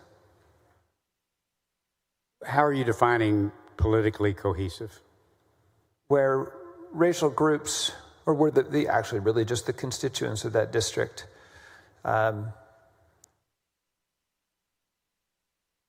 vote the same way, where the minority groups in that district vote the same way, as opposed to a different way. I haven't looked at that because I haven't looked at any racial data. Okay. Last segment here. In North Texas, where I'm from and where Senator West is from. And I'm actually from there too. So. And where you're from, Senator King, I apologize. Of course. Between Tarrant County and Dallas County, do you have any reason to doubt the statistics that I've obtained that say that those two counties have increased in population by 547,000 people in the last 4 or 5 years. That certainly sounds right, particularly Tarrant County. What I've also been told is that 90,000 Anglos moved out of those two counties. And any reason to dispute that? No, I wouldn't know either way. They're just numbers we're both going off them. I have reason to trust them. But if 90,000 Anglos left and 547,000 people came in, and at least 500,000 of them were non-Anglo, I'll represent to you that that's the case. Would we expect there to be more or fewer districts that consisted of a majority-minority voters? So my understanding is that you can only draw a redistricting map off of the preceding decennial census data. And so this map is drawn not off estimates of years since 2020, but it is drawn directly off of the 2020 census data. I just want to understand what you just said, that if you're drawing maps mid-decennial, much as I detest it, you can't use current data. You have to use the decennial data when you're conceiving of the maps? Yes, that's my understanding. Even if the effect is to shift the proportion of representation for a smaller ethnic group in favor of a ethnic group that is shrinking and in the disfavor of an ethnic group that is expanding. I can only speak with reference to this map, but it is my understanding that this map completely complies with the VRA and all other applicable law, and I presume that would be obviously with regard to discriminatory intent and effect that you mentioned. Okay, thank you for this dialogue. Thank you.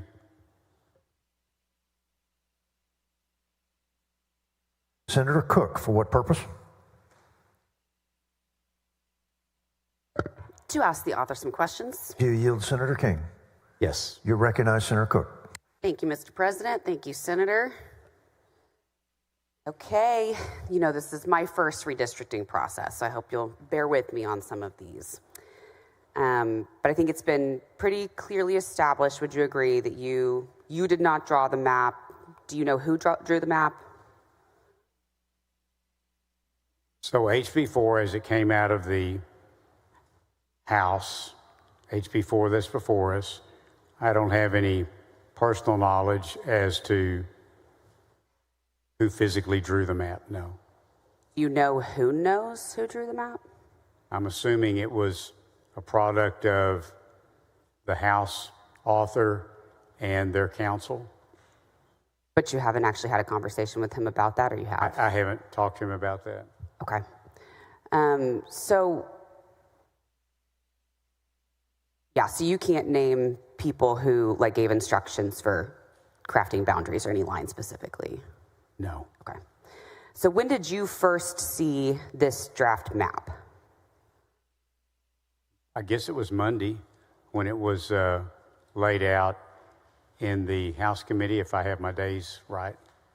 So you saw it the same time everybody else in committee saw it, and it was when the messenger handed it to you in committee? Yes. Did anyone on your staff or anything see it before then? They saw it the same time I did. Then how did your legal counsel get it to scrub it? We notified them to go online, take it off the web, pull it down from the website and look at it. And how did you know what the number was and all of that? Well, actually, I want to correct that. That's not correct. We found out about it because the House counsel called our counsel and said there's a new map coming out, and then they contacted my chief of staff, and that was Monday. Okay. So House Counsel reaches out to your council, says, go pull the map, but you guys never even knew what the map number was until it landed on your desk in committee hearing. No. Okay. Nobody that's paid by you. No. Okay.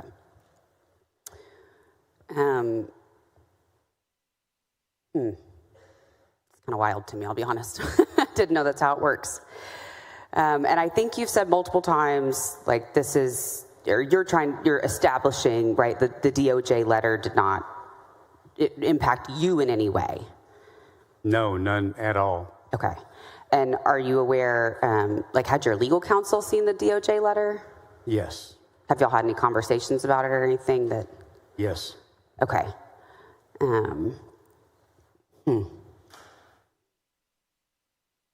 Okay. Let me ask you, because I'm so curious about this too. Which city in Texas is the most racially diverse city? I don't know, actually. You don't know which If I city? was going to guess, without having looked at racial data, just having lived in Texas, I would guess it's probably Houston. Yes, and it's very famously the most racially diverse city in the United States. So, and you've served on, this last session was economic development, criminal justice, education, transportation, right? Yes. Have you ever polled in your own races at all, or seen ever any statewide polling in your political career? Oh, yes. Okay. Did any of those polls have racial crosstabs?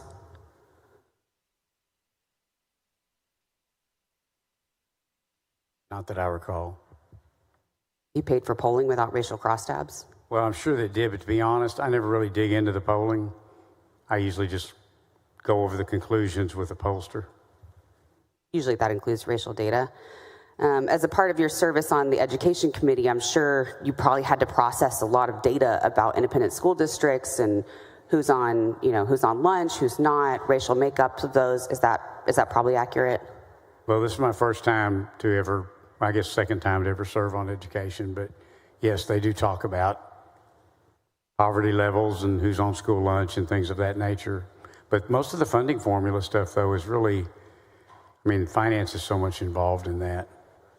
And I bet on criminal justice, you probably have to process a lot of jail data for different counties and have a pretty bird's eye statewide view of some stuff. And I imagine racial demographics probably comes up in a lot of those discussions. I've seen it come up in those discussions, right? Not as much as you would think. Okay. And you knew, without flipping through a book or anything, that Houston is the most racially diverse city in the state. Yes, I've heard the statements of, and I don't remember the numbers, but it's an amazing number of different languages that are spoken, some of the school districts and things like that. It's an amazing place.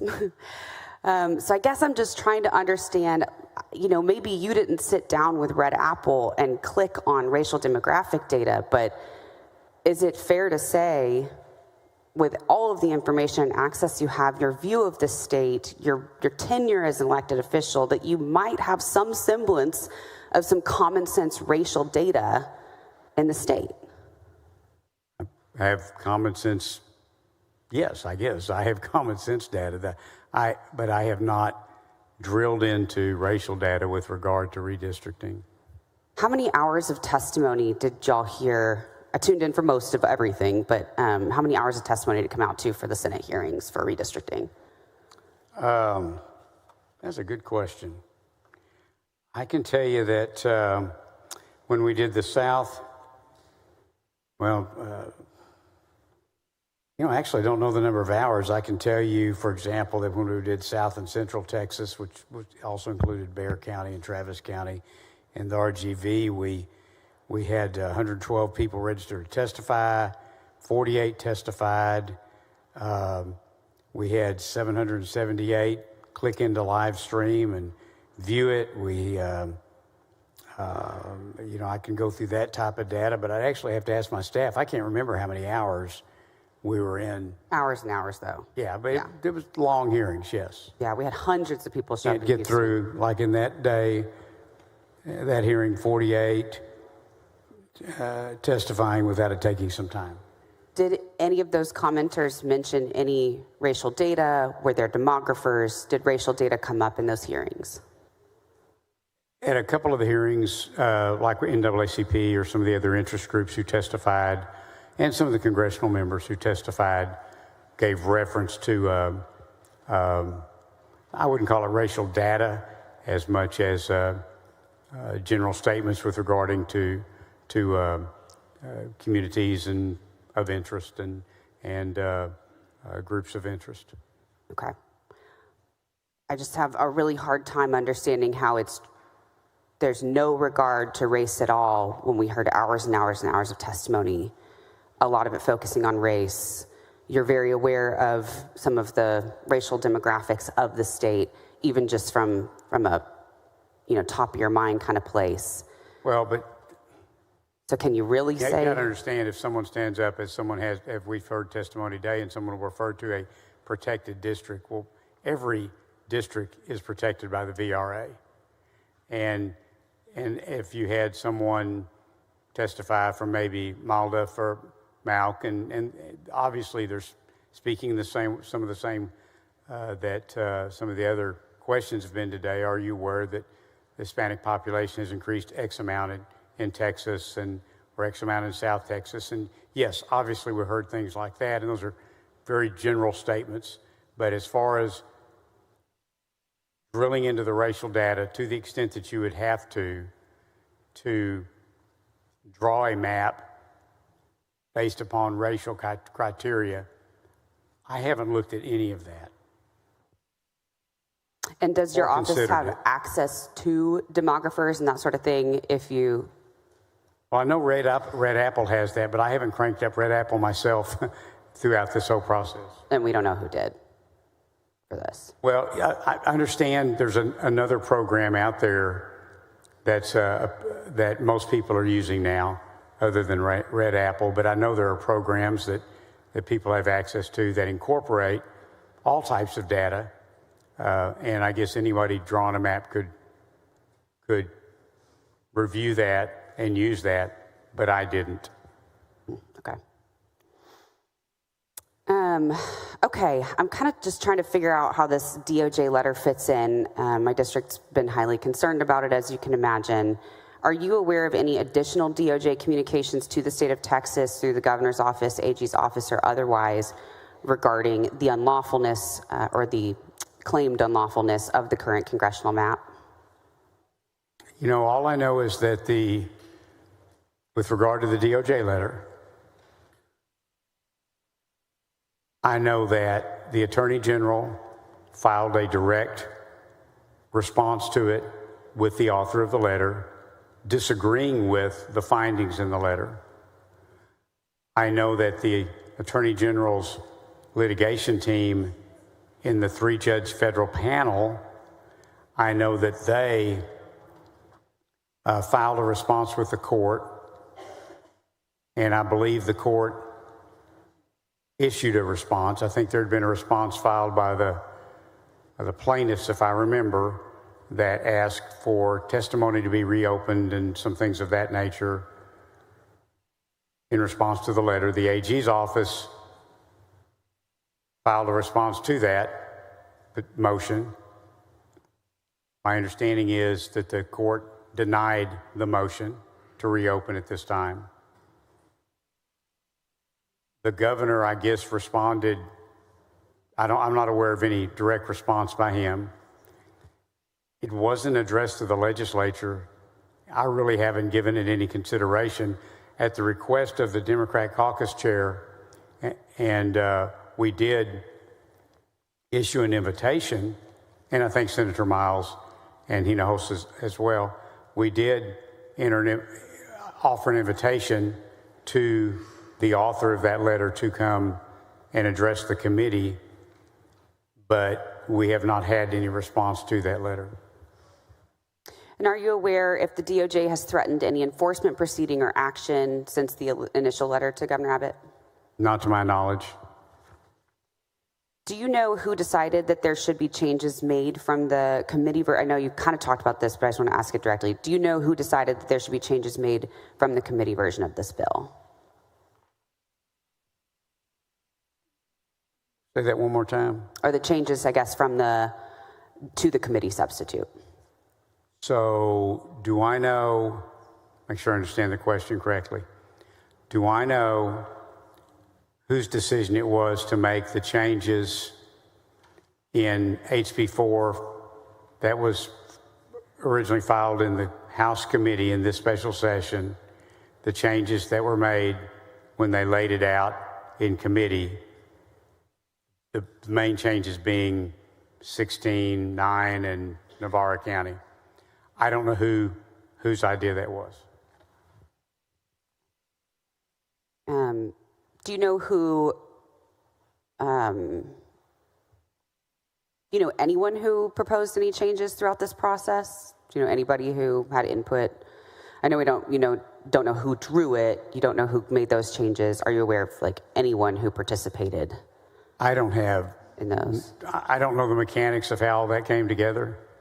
I presume that their legal counsel for the House was heavily involved in that, but I haven't talked to them and I haven't asked that question.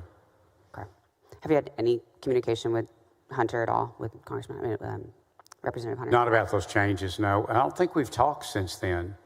I called him the weekend before just to say, when are you having a hearing, and what are the plans, just kind of make sure we were coordinating things.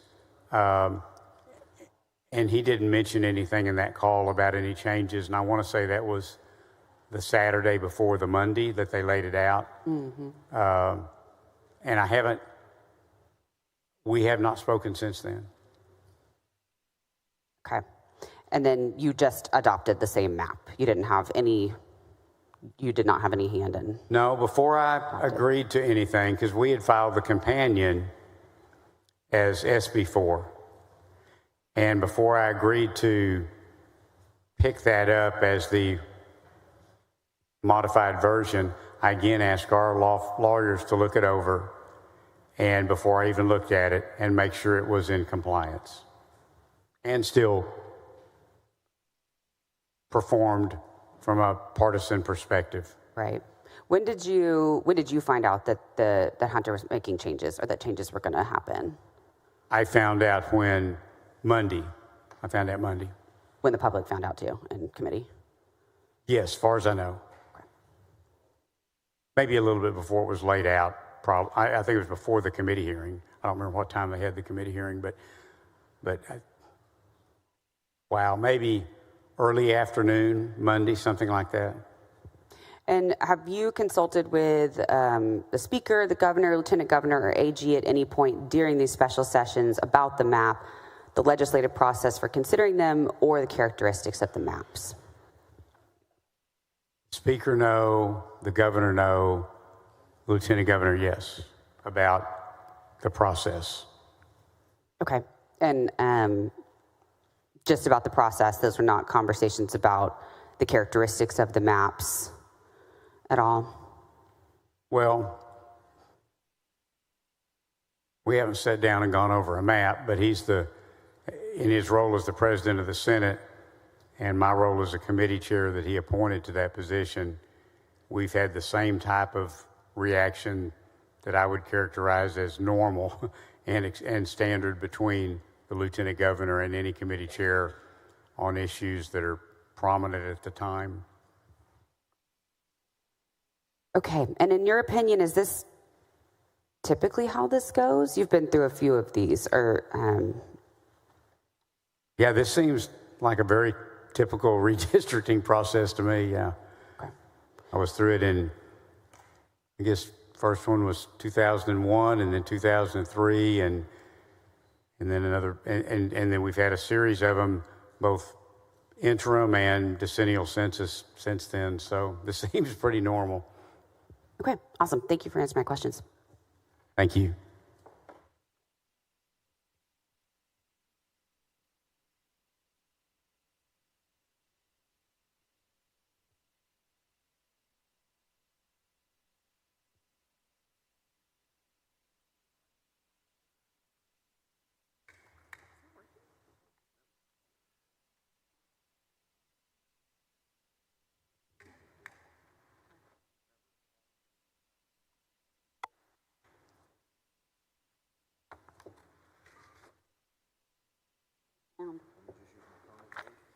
Motion. Members, the following motion in writing.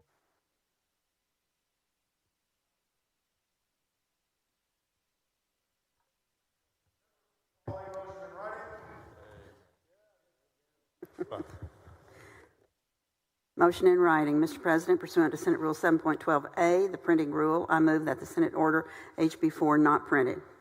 Motion by King. Members, is there objection? Hearing and seeing none.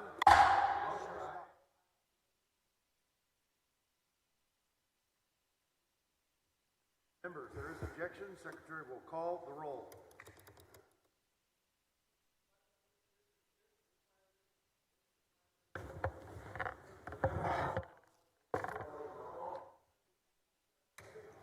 Would you say, Madam Secretary, would you read that motion again? Madam Secretary, please read the motion again for Senator Gutierrez.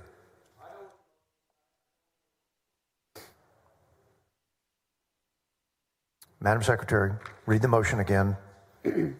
Mr. President, motion in writing. Mr. President, pursuant to Senate Rule 7.12A, the printing rule, I move that the Senate order HB4 not printed. Motion by King.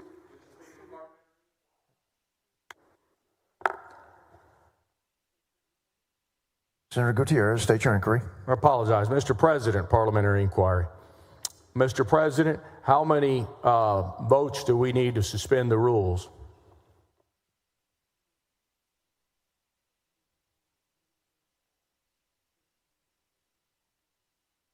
To order the bill not printed is a 5/9 threshold. I'll ask for strict enforcement, Mr. President.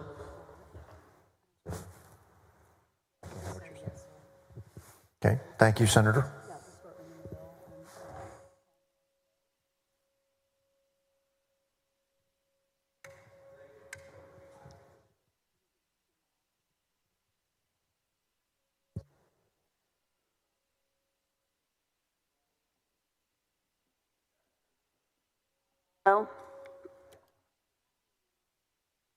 Betancourt, Birdwell, Blanco, Campbell, Cook, Creighton,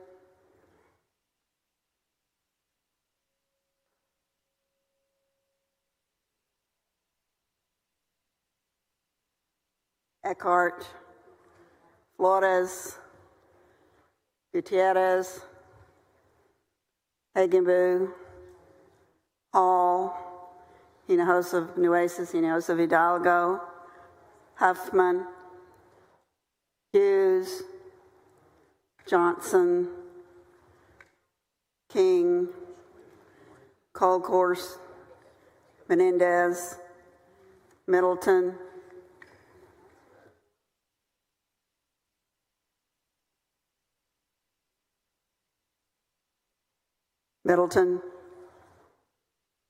Miles, Nichols, Parker, Perry,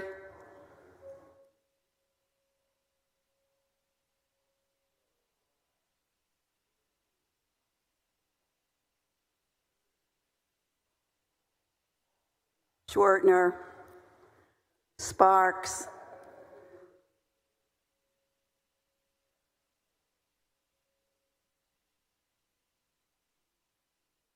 West,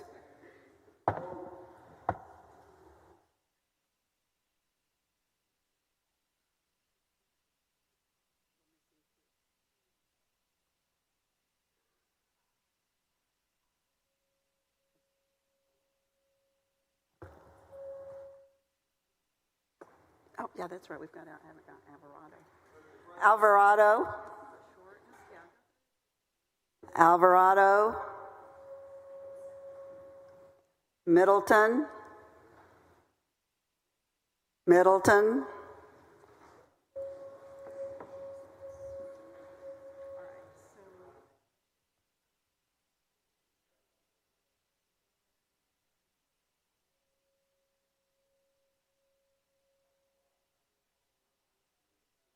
Perry,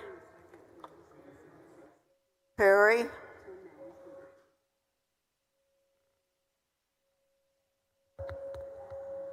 Alvarado,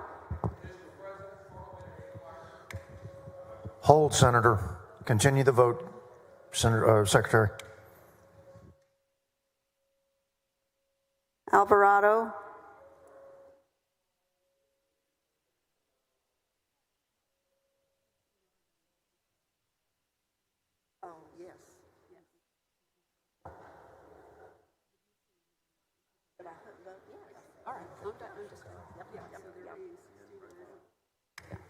Members, there being 16 ayes and 10 nays, the motion is adopted. Senator Gutierrez, for your parliamentary motion. Inquiry. Or parliamentary inquiry.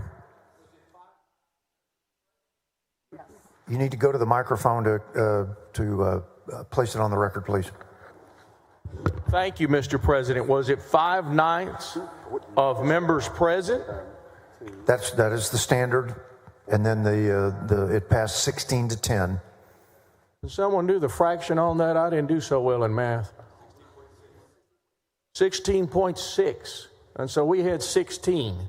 So 16.6 is the actual number.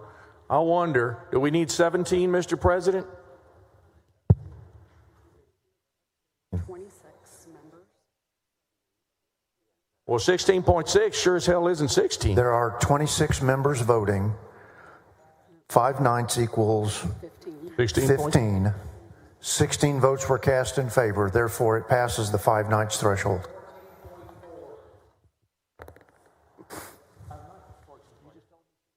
I would just say, Senator, I would refer you to... Thank you, Mr. President. Senator, I would refer you to the Green Book, Senator, that gives you the thresholds. Thank you, Mr. President. You're welcome, Senator. Okay. Okay. Members will continue with questions on the bill. Senator West, for what purpose? Thank you very much, Mr. President. Questions of the author? Do you yield, Senator King? I do. You recognize Senator West. Senator King. Senator West. How are you doing today, sir? Very good. You know, before I get into questions, I just want to talk a little bit about your background. Correct me if I'm wrong about this. You are an attorney. Yes. You've served as Justice of the Peace. I did. You are a former police officer. Yes, sir. And you were a police officer for how long? I was with Fort Worth full-time for about 15 years. And you achieved the rank of, you achieved the rank of what at the police department? Captain. Captain. And just as importantly, you spent a significant part of your time in the African-American community of Fort Worth, is that correct? Yes. What did you do in that community, sir? Well, in the sense of, I kind of grew up next door to that area. Right, and you had... I went to Eastern, if you know the area, I went to Eastern Hills High School, grew up in Handley. First house Terry and I bought when we married was in Handley. But would it be a fair statement to say, sir, that you are very familiar with the African-American community? You know, I'm sure there's a tremendous amount about the African-American community that I do not know. Okay, would it be a fair statement to say that you know about the African-American community then? I'm sorry, would you repeat that? Would it be a fair statement to say that you know some things about the African-American community? Well, I know I have friends, good friends that are African-American. So it would be a fair statement then. So it would be a fair statement then, right? I don't know what your measuring stick is there. Well, I'm just saying it's a fair statement that you know something about the African-American community. That's a yes or no answer. The best answer I can give you is I do my best to represent my district. I do not know everything about the African-American community. You've already said that. But I was... Some things about that. I served as a police officer in that district almost all those years. Did you ever go to any of the churches in the African-American community? Interacted with a lot of pastors. I had African-Americans in churches I attended. Did you ever go to any churches in the African-American community that you represented as a police officer? Well, hold on. How do you find communities of interest? I think it's a very broad term that is really in the eye of the beholder. I think it can be everything from a economic district to a transportation district to a water district to a old historic community to a church group, for that matter. For purposes of redistricting, how do you define communities of interest? Well, I think I just did in part. It can also be school districts and counties and cities and portions of cities. It can be a river basin district. We've talked a lot about the flood areas this time. Those flood regions can be a community of interest. Would you agree with me that there can be rural communities of interest and urban communities of interest? And suburban. I'm sorry? And suburban. And suburban. So you would agree with me then? Yes. Now, are urban communities of interest the same as rural communities of interest? Well, I would say that they have overlapping interests, but they may not be identical. Would you agree with me that urban communities of interest have little or no real commonality with the rural communities of interest? No, not at all. All right. Let's talk about this legislature. Let's talk about health care. Would you agree with me that over the years that you've been here as a part of this body, that we've had issues with having rural hospitals, funding rural hospitals?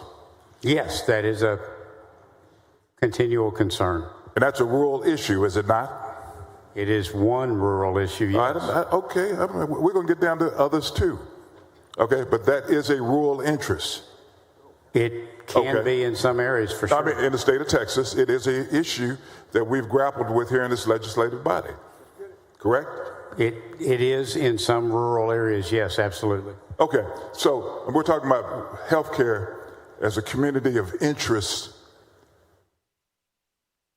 matter.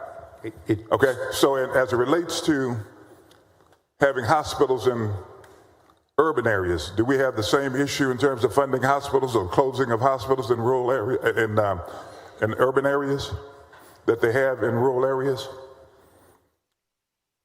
Well, I guess you'd have to define urban area. I had one close in Bridgeport in the downtown area a few years ago. Let me be more specific then.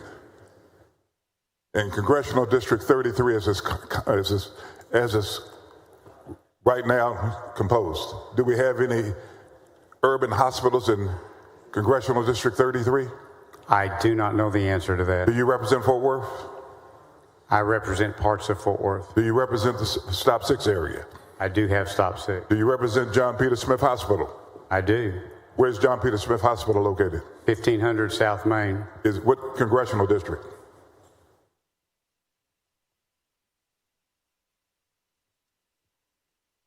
I think that's going to be, okay, let me think through it. It's Ramon Romero's House District. It's my Senate District. And it it's probably was Kay Granger's, I think. So it would probably be Senate District 12 on our current map. Now Craig Goldman, I guess. So you said it's congressional district? I think so. It's right on the border there, but I think it's in 12. Is that in a rural or urban area? Oh, that's an urban area. Has that hospital been faced with being shut down? Well, it's a county hospital, so I don't think it's ever going to be shut down, but it always has financial struggles. Now, I guess it was St. Joe's that's right across the street from I'm not talking about St. Joe's. I'm talking about let me finish. John Peter Smith. I am, but I'm just saying it was, if I recall correctly, St. Joe's, which I think is 1400 South Main, that did close some years ago. So let me go back to John Peter Smith. John Peter Smith has not had the same issues of closing down that rural communities have, hospitals have. Isn't that correct? It has not closed down, that is correct. Okay. So continuing with the communities of interest, and I'm not going to go too far down this road, as it relates to schools? Do we have the same issues in rural communities without schools as we have in our urban communities? And if so, what are they? What are some of the same issues? Yes.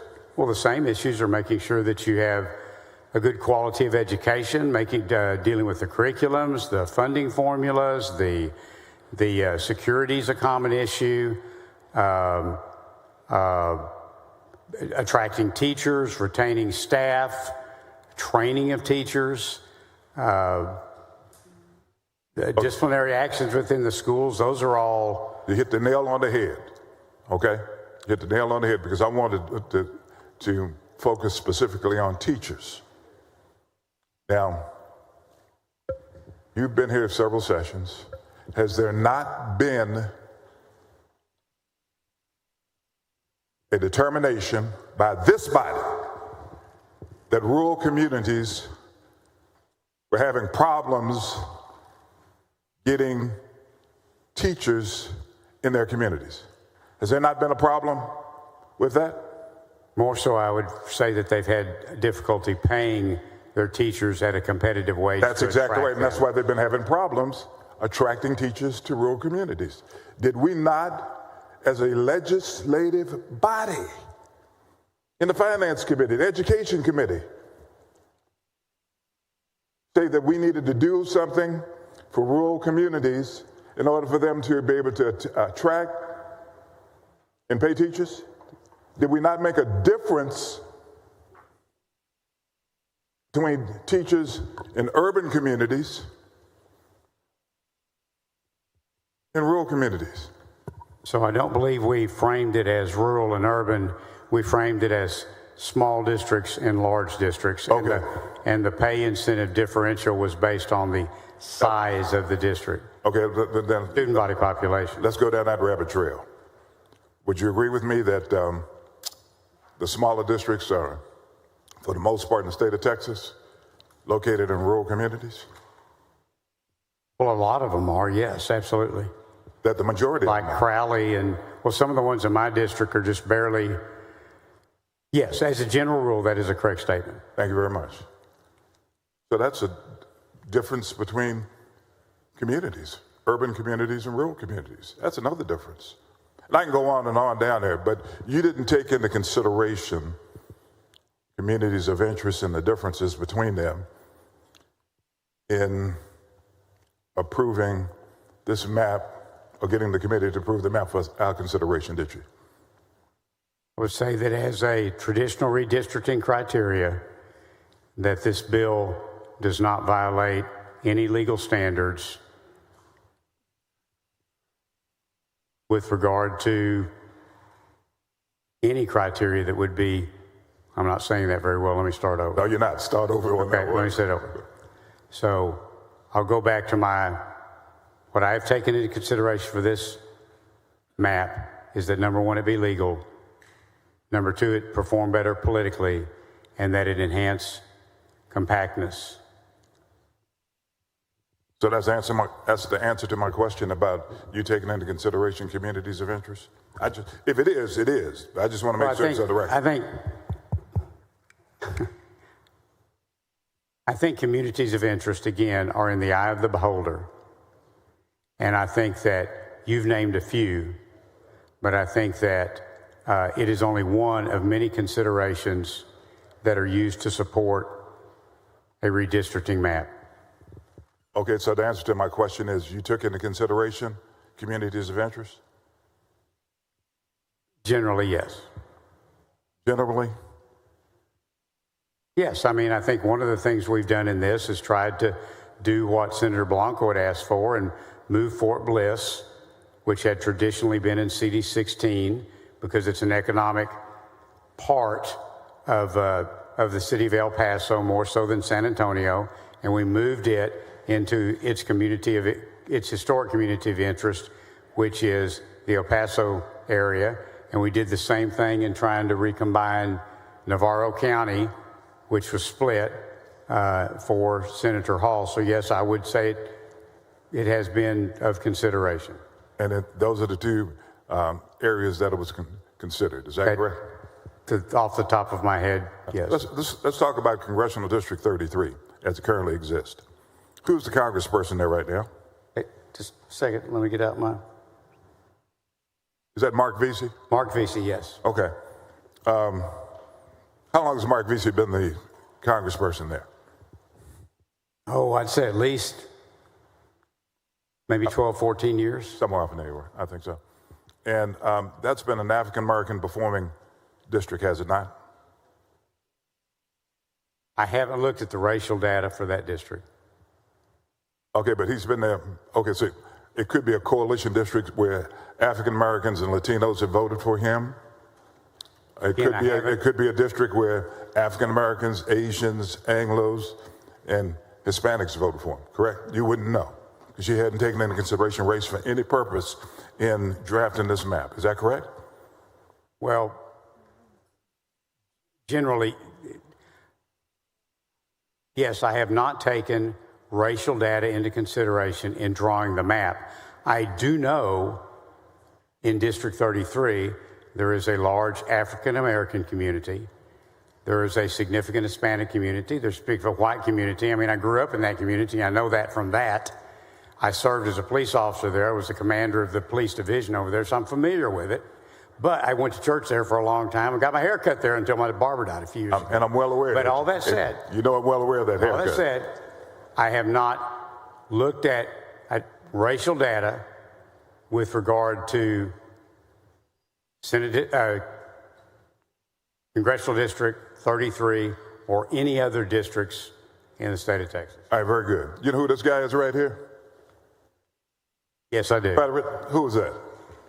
Was it Sidney Allen Johnston? Right. Do you know whether he was a slave owner? I'm somewhat familiar with Civil War history, yes. Do you know whether or not he was a proponent of slavery? It's my understanding that he was. Okay. So is there discrimination in the state of Texas? I think there's discrimination of all types everywhere in the world, and certainly in the United States. So there is we've made a tremendous improvements in that, from my opinion. All right, so, and I don't disagree with you there, the latter part, but you do agree that there's still discrimination in the state of Texas? Sure, there is, of many types. Okay, so is there discrimination against ethnic minorities in the state of Texas? Come on. Well, look, I think there's ethnic discrimination. I think there's religious discrimination. We are fallen people. I'm only talking about ethnic minority discrimination. I am highly confident. You watch TV just as I do. You have people you know that are prejudiced just like I do. But I do not believe that is predominant in the state of Texas. All right, let me ask this question. Are there issues that come to the legislative body? Listen to this very closely. That minority legislators bring to this body and ask for support because we believe that it's in the best interest of our community. Are you familiar with any legislation that comes to the floor or to committees? I believe we all bring unique backgrounds to the floor experientially. Okay. And we exercise those, and we try to do it in the best interest of our constituency and of Texas. So the answer to my question is, all of us bring those types of issues to this body? Is that what you said? That's the response, correct? I'm just trying to understand what your answer is, sir. That's all. My response was that all of us bring different backgrounds and interests to this body. I think we all try to do the right thing. I think we all, I believe we all in this room are appalled at any level of racial, any level of ethnic, any level of religious prejudice. So if indeed there's a track record of ethnic minorities in this body, the Senate, jointly bringing legislation to the floor that specifically impact communities that they represent that may very well be predominantly African American or Latino, that legislation is not given a hearing or voted down, is that an indication of discrimination? You're going to have to be more specific. That's very much a hypothetical. Okay, I'm going to leave the hypothetical on the table right now. Okay? But let's talk about case law that you considered, if any. It's my understanding that you depended upon a map. Well, let me back up.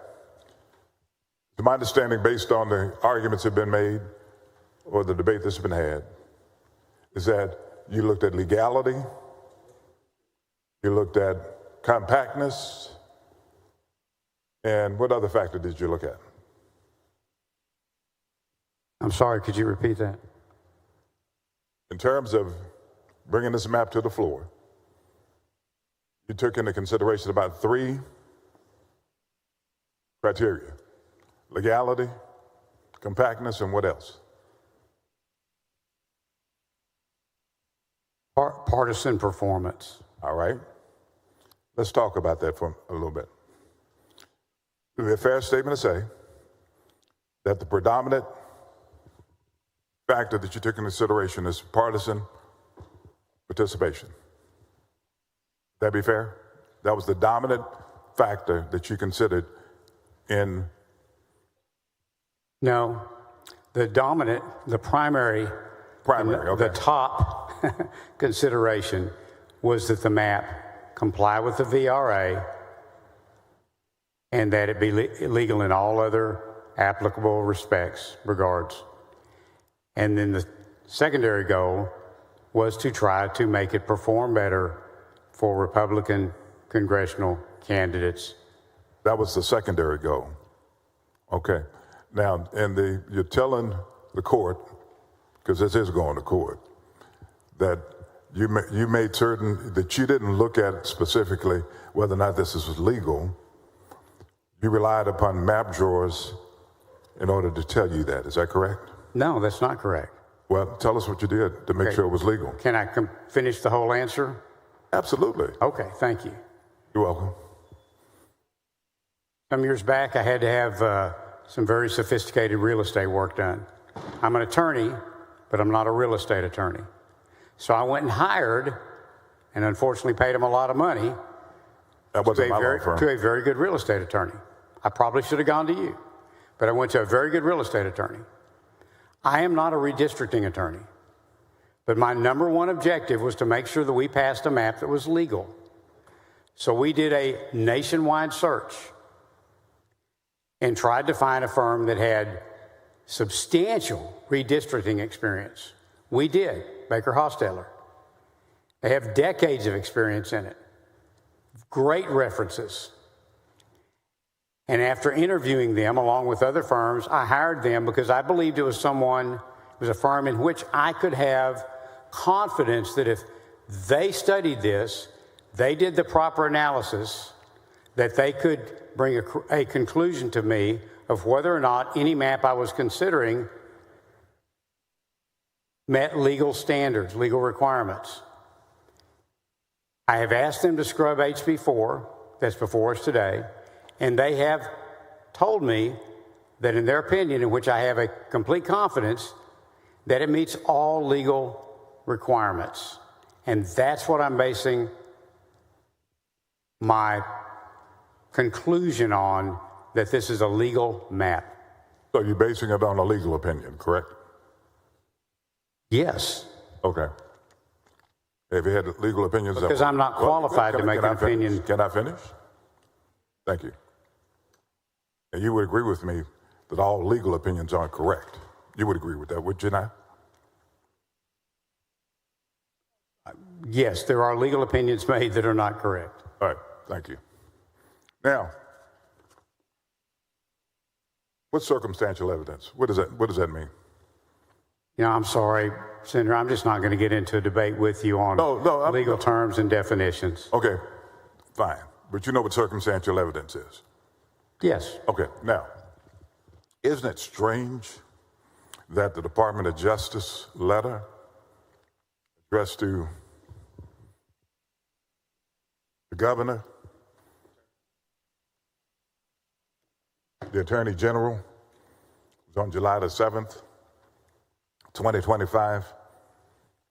And then we have a special session where the governor, it's one of the items that he puts on the call is redistricting. Do you find that to be just a matter of coincidence? Strange? The coincidence being that the governor put redistricting on the call after having received a letter? Right. I haven't had any conversations with the governor. I don't know what his motivation was. I don't know if he had decided to do that before or after he received the letter. I just know that he placed redistricting on the call. Okay. Isn't it strange that Donald Trump asked for 11,000? No, that wasn't. He asked for 5 additional seats, Republican seats, here in the state of Texas before the letter went out. Isn't that strange? And then the letter goes out, this letter, and then our governor puts on the redistricting on the special session call, redistricting. You don't find that to be a coincidence? I don't find it to be relevant to HB4 this before us I didn't ask today. you whether or not it was relevant. I just asked you whether you thought it was a coincidence. I don't have any personal knowledge of that. You have no opinion, in other words, correct? All right. Well, my opinion wouldn't matter. It matters to me. So, since it matters to me, what is your opinion? I don't have an opinion. You just said you had one. But anyway, we'll go on. When you look at some of the case law, and you said you're not getting into the case law. I understand that. But let me ask you, we talked about discriminatory effects.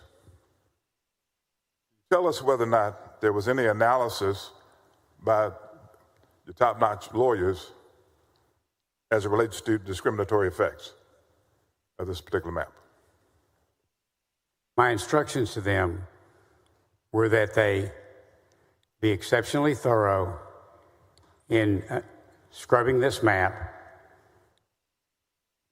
to determine if it in any way violated law. Obviously, discriminatory impact effect are part, the VRA is there to protect against such things, right? And I am very confident that they did a very thorough analysis, and their report to me, and I have confidence in that analysis, is that this map complies with all applicable law. And the fact of the matter is that you hired them as an attorney, is that correct? Sorry? You hired them as attorneys? Yes, because I'm not qualified to make those determinations. Sure. So any conversations between you and them would be privileged, correct? Yes. So they wouldn't be able to testify in terms of what they actually did in terms of developing these maps, correct? That's probably correct, yes. That's probably correct? Well, under a general rule of privilege, yes, it would be. So then the reality is that you're assuming that they did a discriminatory effect analysis, correct? I'm confident that they did all analysis as necessary as extremely experienced redistricting attorneys to decide if this map meets legal requirements. Let me ask you this question. You're familiar with the Texas Legislative Council's guidance and redistricting rules, are you not? It's been a while since I've read that publication, but yes. You consider the Texas Legislative Council to be an authority on redistricting? Not particularly. Why? Well, I'm not saying they have a lot of functions. I say they have a working knowledge of it. They obviously put out that publication. They help draw amendments for parties. They help draw maps for members. Whether they're an expert or not, I don't know. Have you ever utilized their services? Yes, I've had them draw amendments in the past. And you've had them also help you draw maps, is that correct? Not in a long time. No. I'm not in a long. All right, define long time. 20 years. It's been 20 years since you've utilized their services. Well, since I actually sat down and said, I would like, I'm not actually sure I've ever had them draw a map, because when I was filing a bill that was a full map before, I had used somebody independent to help me. And then we submitted that to Ledge Council, and they did whatever they do to get it in the right digital form. Are you aware of any instance where the legislature has deviated from the Texas Legislative Council's guidance during the redistricting cycle? Say that again. Are you aware of any instances where the legislature deviated from the Texas Legislative Council's guidance during the redistricting cycle? Are you aware? Not specifically, not that I can recall. Do you agree that the rules and legal landscape for this special redistricting cycle were different from previous cycles? No. Do not agree? So if there's evidence that there is some differences, you have no knowledge of what those differences are, correct? And I'm sorry, Senator, I'm not trying to resist. I'm just not sure I really understand your question. So do I think there's been differences? Can you say that again? And I'm sorry, that may very well have been the way that I asked the question. Let me just ask the 4 or 5 questions. You know about the Texas Legislative Council to be an authority on redistricting. Your answer to that question is? I believe they are. I believe they have attorneys over there that have a working knowledge of redistricting. Do you believe their guidance should be followed during the redistricting process? I don't think we're under any obligation to follow their guidance. I didn't say whether, do you believe it should be followed? No is the answer to that question? I do not have any attorney-client relationship with them. Personally, I only follow legal advice of someone I have an attorney-client relationship with. So again, the answer to the question would be no. Are you aware of any instances where the legislature has deviated from the Texas Legislative Council's guidance during the redistricting cycle? You're not aware of it? I have no knowledge either way. Okay. And do you agree that the rules and legal landscape for this special redistricting cycle were different from previous cycles to the extent that in previous cycles we utilized the council? I don't have any knowledge of that either way. But to the extent that we utilized them in previous councils, previous redistricting cycles, it would be different. Because again, I just have no personal knowledge of that. Okay, but to the extent, comma, okay, we utilized them in previous redistricting cycles, you didn't utilize them this time around, correct? I know they had to take this map at some point and put it into Ledge Council format and drafting the bill off of that. But if that's what you're referring to, that's, to my knowledge, that's the only input they've had, at least with me, in this process. Okay. Now, a few more questions. You didn't consider race. Secondarily, you wanted to make certain that Republicans got an additional advantage in the state of Texas, regardless of the impact that it had on other communities. Now, I haven't said that. I'm sorry. Oh, you didn't say that. I'm saying that. Okay. Would you agree with me that most ethnic minorities in the state of Texas voted for Kamala Harris for President of the United States? I don't know if that's... I just don't have any... You're asking me in a setting like this to give answers that I have knowledge that I can back up. From an anecdotal statement, I suppose that's true. I'm sure I've heard that in the media and other places. But I haven't looked at who people voted for relative to their race. Okay, that's fine. Okay. But to the extent that I've looked at it and others have looked at it, you would not be surprised that most ethnic minorities in the state of Texas voted for Kamala Harris as the President of the United States and voted for Trump as President of the United States. Obviously, those are the only two choices they had. If you say that's correct, I'll take your word. All right, thank you. Would you also agree with me that when you begin to look at the secondary aspect of your goals in terms of getting more Republican seats, that those persons in the districts that are in this DOJ letter and others have been cracked out of their districts and communities of interest into Republican districts? Did you know that? I have specifically asked my legal counsel if anything in HB 4 was the product of packing or cracking a minority district, and I have been told that it is not. Okay, so if for some reason, so you've been told that, have you looked at it? I have not. Okay, so if you hadn't looked at it, then you're telling us that you have depended 100% on what people have told you as opposed to listening to what they've said and then going back and verifying yourself. I think it was Ronald Reagan says, trust but verify. You didn't verify that? Just like you, I am not qualified to make a jingles analysis. I didn't ask you whether you was qualified to make a jingles analysis. It's exactly what you asked me. No. Let's not get off on that. Don't put words in my mouth. I'm not trying to. I'm just asking you to answer the question. Did you go back and verify? I have the highest level of confidence in the counsel that we've engaged. And I also am aware that the House counsel, who have extreme experience in redistricting, they came to the same conclusion. Let me ask the question one more time. Did you go back and verify anything that your high-dollar lawyers told you about the legality of this map, specifically whether or not minority communities were cracked? Neither I or you or anybody in this room is qualified to do the type of analysis that it takes to determine packing or cracking relative to a redistricting map. How do you know that? That we're not qualified? Because I know all of you.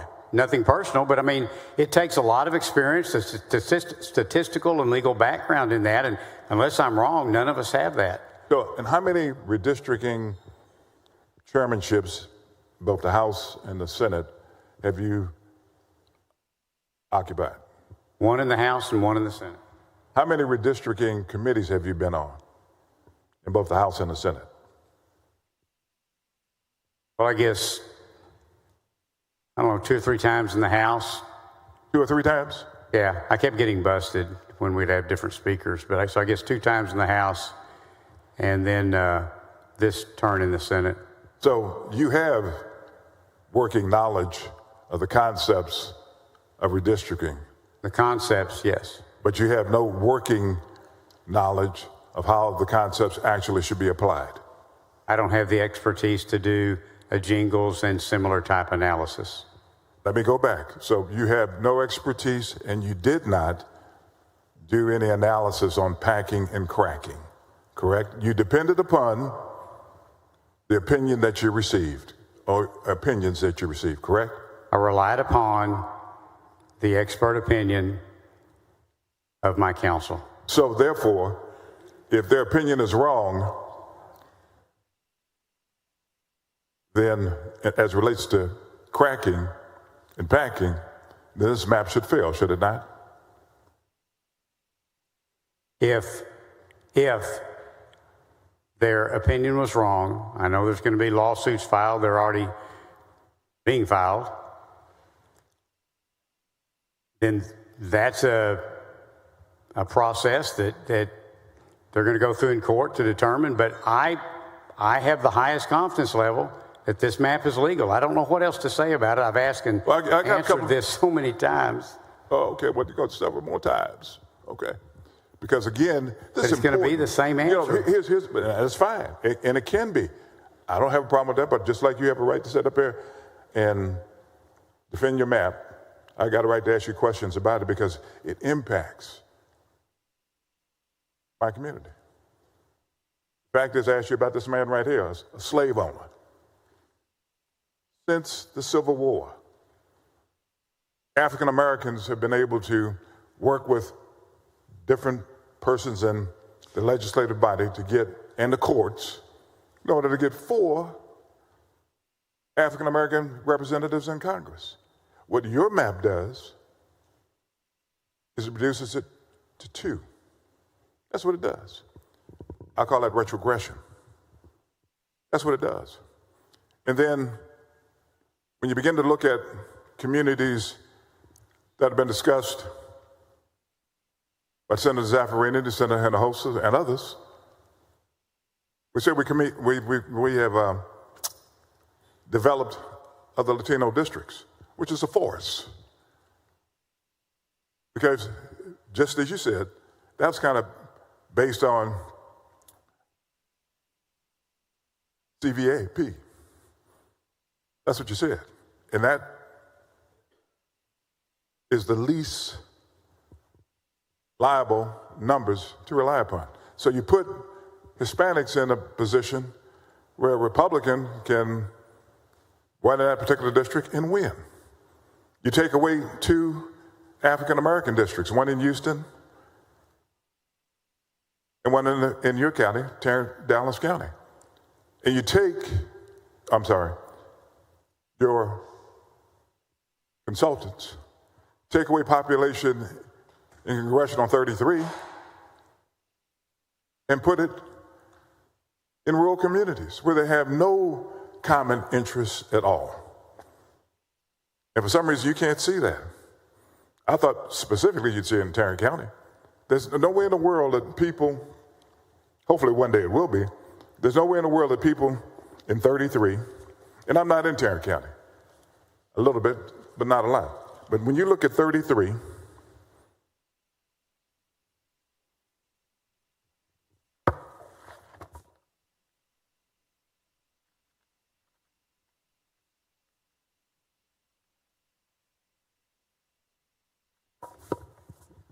you've now taken 33 and frankly put people in different rural counties into that new district.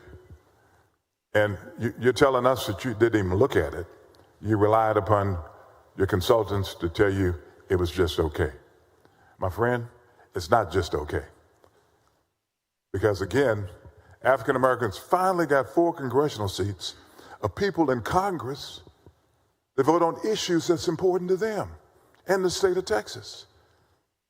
They're losing 2 persons to do that now. And you may very well sit up and say that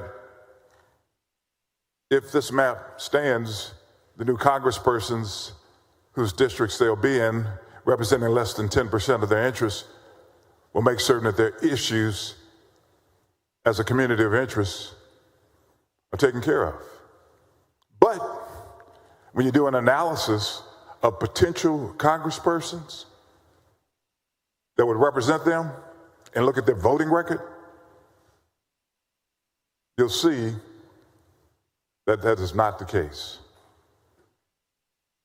But again, it's a legislative body, and we have to go through this. A couple of more questions.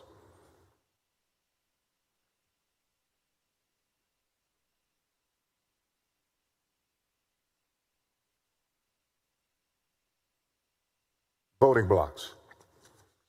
What voting blocks do we have here in the state of Texas? I'm sorry? Voting blocks. Part of the jingle analysis is voting blocks, is it not? I couldn't walk you through all the things that go into a jingle analysis. I can tell you, I can walk through what the court has said is involved in that, but I don't know the specifics. So you're not familiar with what the definition is of a voting block? Come on now. I'm trying to avoid getting into a detailed discussion about things that I don't have a lot of detailed knowledge in. I know what a census tract is. I don't exactly know how they're set up. I know what a voting precinct is. I understand generally how those are arranged, voting blocks, but I don't want to talk to you about things I don't have detailed knowledge about. So you don't know anything about what a voting block is, Well, correct? tell me what you mean when you say No. I'm not going to tell you. I'm asking you to tell me. Do you know what a voting block is? Well, I may if you'll tell me how you're defining it. Let me ask you this. As it relates to precincts, should precincts be split as a part of this redistricting process if it results in cracking of districts? You should never crack or pack districts. So the answer to your question is that precincts, if indeed it results in cracking, that's an undesirable way to do redistricting, correct? Well, precincts are split all over this state. It is unavoidable. Sometimes it simply just has to be done for rounding to get to your one person, one vote target. If you saw an overwhelming of cracking in a particular district, would you find that to be suspect of cracking? But HB 4 before us today does not do that. And you're saying that based on what? What someone else told you? Based on the expert council so what someone else I'm told relying you? upon. And that I'm very confident if this goes to court, that will be proven to be true in court. So it's based on what someone else told you, not based on verifying yourself. Well, almost everything we do here is based on us relying on an expert in a field, whether that's telecommunications or electricity or real estate matters, whatever it is. We always find experts that we trust in and we rely upon them. And that's what I've done here, just like you've done on probably hundreds of bills that you've carried over the years. So based on what someone else told you, not based on your personal verification. Thank you very much, sir.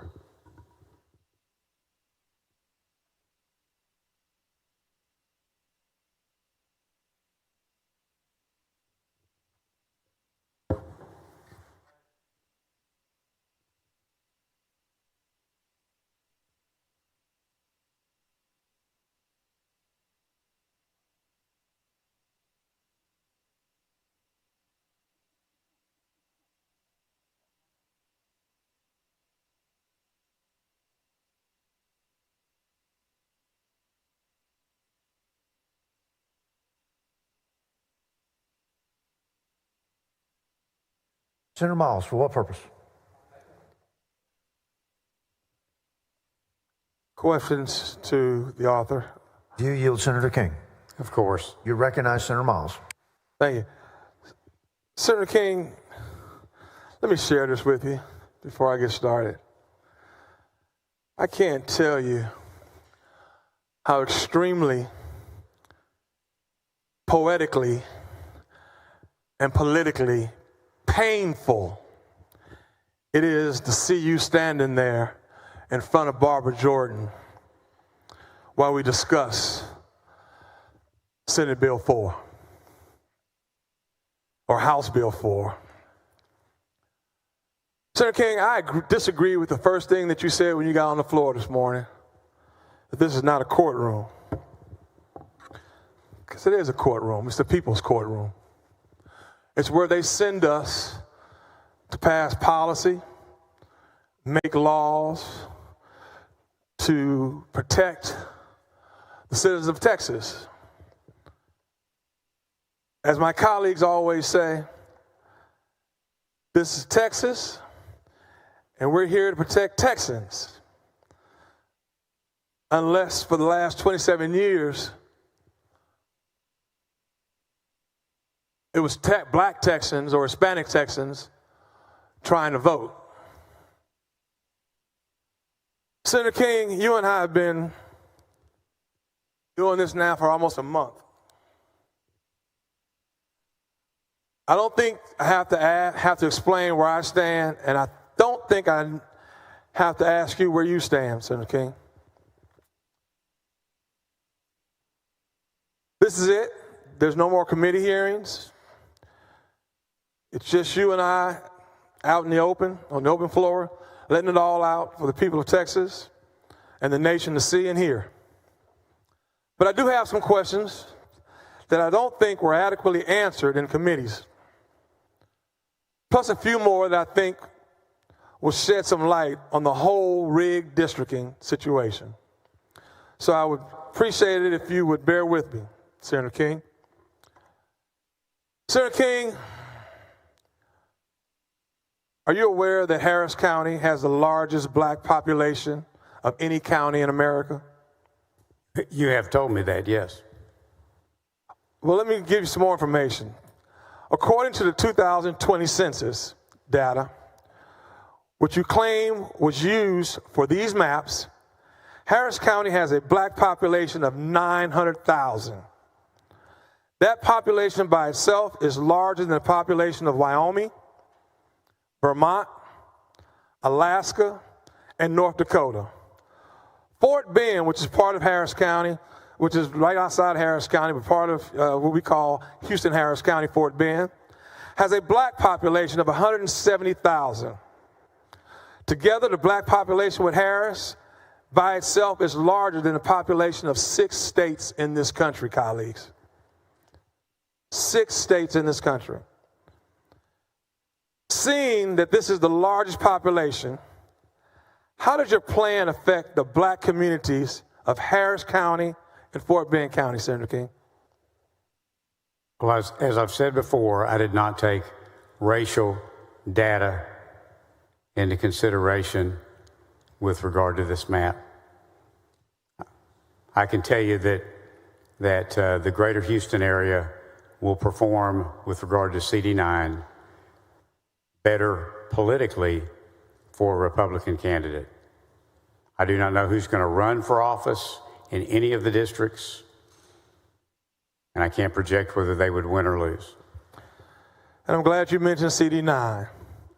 From what it looks like, this proposed map takes what is currently CD9, represented by the great Congressman Al Green, and pushes it further up into Harris County, Mr. Chairman, combining it with a large part of CD18. Is that correct, Mr. Chairman? Yes, and it also extends it over into Liberty County. Mr. Chairman, did you perform any analysis to determine if under the current enacted plan, black voters could elect their preferred candidate in current CD18? I have not personally performed such an analysis. Mr. Chairman, did you perform any analysis to determine if under the current enacted plan, black voters could elect their preferred candidate in the current CD9? I haven't looked at any racial data with regard to this map. Mr. Chairman, did you perform any racial polarizing voting analysis in Harris County whatsoever? The analysis that was done by our council would have taken into consideration such matters when determining whether this was a legal map or not. It would have followed jingles and other standard analyses and processes for determining compliance with the VRA and other applicable law. So should I take that as a yes or a no, Mr. Chairman? I can just tell you that a complete legal scrub was done and that I've been assured that this map complies fully with the VRA and other applicable law. So should I take that as a yes or a no, Mr. Chairman? Well, I'm not sure how to frame your question, but that's the best answer I can give to it. Did you perform any racial polarizing voting analysis in Harris County whatsoever, Mr. Chairman? I did not personally do so. So should I take that as a yes or a no, Mr. Chairman? You can take it as a yes that I did not personally do so. Okay, thank you. Mr. Chairman, regarding CD9, it was widely known that Congressman Al Green had repeatedly filed articles of impeachment against President Trump and is loudly critical of him and his administration. Was the dismantling of CD9 retribution for Congressman Green's fighting for civil rights for his constituents? No, of course not. Of course not. Mr. Chairman, why did you decide to draw Congressman Green out of his current district then and combine him with CD 18, and how was that decided?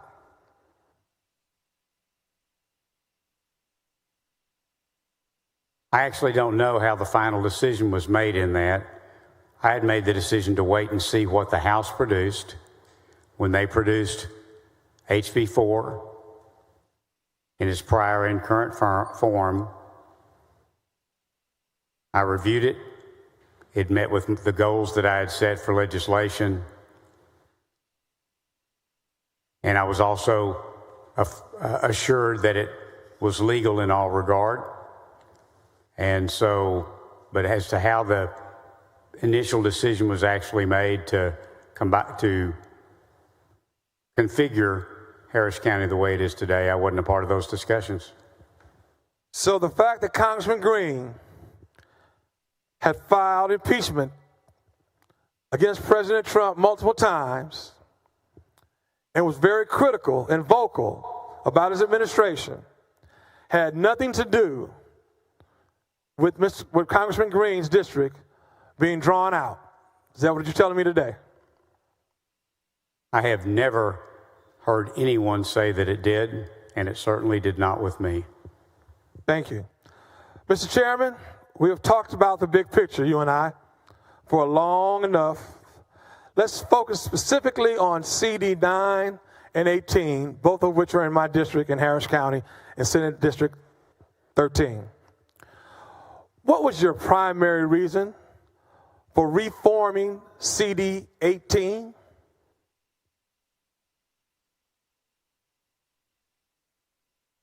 Well, the primary purpose for reconfiguring that region was to create a district that performed better for a Republican candidate, and CD 9 meets that criteria in the proposed form. In the proposed form. Mr. Chairman, were you aware before that CD 18 was one of the largest African American congressional districts in the country? I was aware that CD 18, though vacant now, has previously had African American representation. And were you aware that CD 18 was one of the largest Democratic boxes in the entire country? No. Are you aware that under the current congressional map, Mr. Chairman, that 49.1% of the population in Fort Bend portion of CD 9 is black? And under the new maps, 48% of the Fort Bend portion of CD 18 is now black too. No, I have not looked at any racial data. If you look and took existing black population from one district and packed them into an existing black opportunity district, how is that not redistricting based on race? I'm assured that this map, as currently proposed, does not pack or crack any existing districts. Mr. Chairman, I want you to know I thoroughly disagree with you because Senate District 18, Congressional District 18 is more than packed. Senate District 18, Senate District 9 was cracked. Senator, in 2024, ABC News did an exit poll for the presidential election in Texas. 80% of African Americans identified as Democrats, Mr. Chairman. In this case, race and partisan advantages are one and the same. Under the VRA, you don't have to intend to discriminate. You just have to discriminate based on race. Do you understand that, Mr. Chairman? Yes. This is Harris County portion of new CD18 now. The new CD18 has a total population of 272. The total black population of Harris County is 907,000. How can you say that packing CD18 was not racially based when around 1/3 of the largest black population in the country is located in one district, Mr. Chairman? 1/3 of the black population, okay, is located in one district. How can you say that's not packing? I've been assured that that does not meet the legal requirements for packing. Okay, maybe not meet the legal requirements, but I want you to understand what I just said. CD18 has not racially based, when around 1/3 is not racially based, as you say, but around 1/3 of the largest black population in this country is in one district.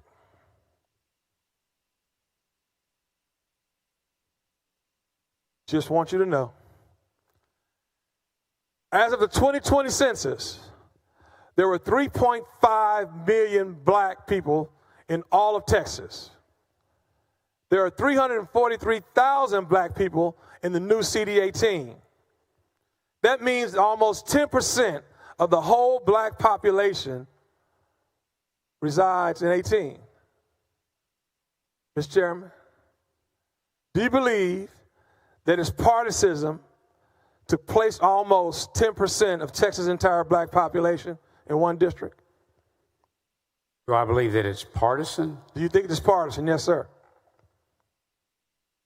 Seems that your question is based on the assumption that there are not African American Republicans and that there are not Republican African American office holders and that Republican policies can't encourage or solicit Democrats to switch to Republican. Well, I don't know how to answer that.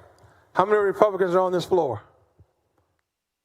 Right now, I don't know. I 19? Go around the room, count. There's 19 Republicans on this floor? If we're all here. Are there any blacks? Well, how many Republicans are on the House floor?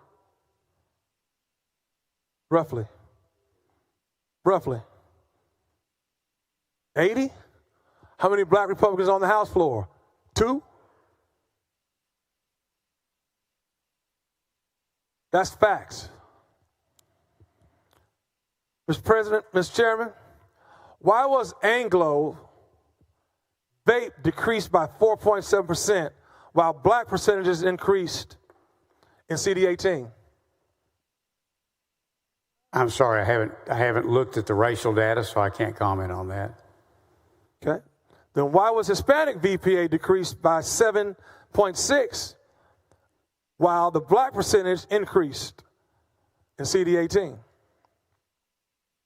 And again, I haven't looked at any racial data. I can tell you why. In both of those questions, because they're packing. So it's obviously looks like you packed Senate District 18, Congressional District 18, but when you went the extra mile and took out the main economic driver for the district, like Bush Intercontinental Airport, what was the reasoning behind that, Mr. Chairman? Again, airports don't vote. People vote. It's obvious you packed our district, Congressional District 18. And not only did you pack the district, you took out one of our largest economic developers in Intercontinental Bush Airport. Please explain that to me, Mr. Chairman. I was trying to. And first off, airports obviously don't vote. People vote. People don't live at airports. Voters don't live at airports. Voters don't live at a factory. They don't live at a petroleum plant, as was mentioned earlier. I'm sure you manage your district the same way I do mine. Lockheed is a gigantic economic driver in Tarrant County. My district goes right up to the border of it, but I don't technically represent Lockheed. But I spend a lot of time trying to help and represent Lockheed, even though it's not in my district. And I just don't ever understand the logic when someone says, well, we took an airport out of this district. I don't understand how that affects things, because I know you, even though I'm assuming the airport's not in your district, if it's not, I know you still represent The airport's in Harris County because you represent Harris County. And so I can't answer that because I just have trouble following the logic of the assumptions that underlie the questions. I'm sorry. Mr. Chairman, you're right. Airports don't vote, but they are economic drivers. And it's pretty obvious to me that not only did you pack Congressional District 18, but you took our biggest economic driver out of it as well. Let's move on. The Congressional District 9. Are you aware that the current Congressional District 9 is a black opportunity district?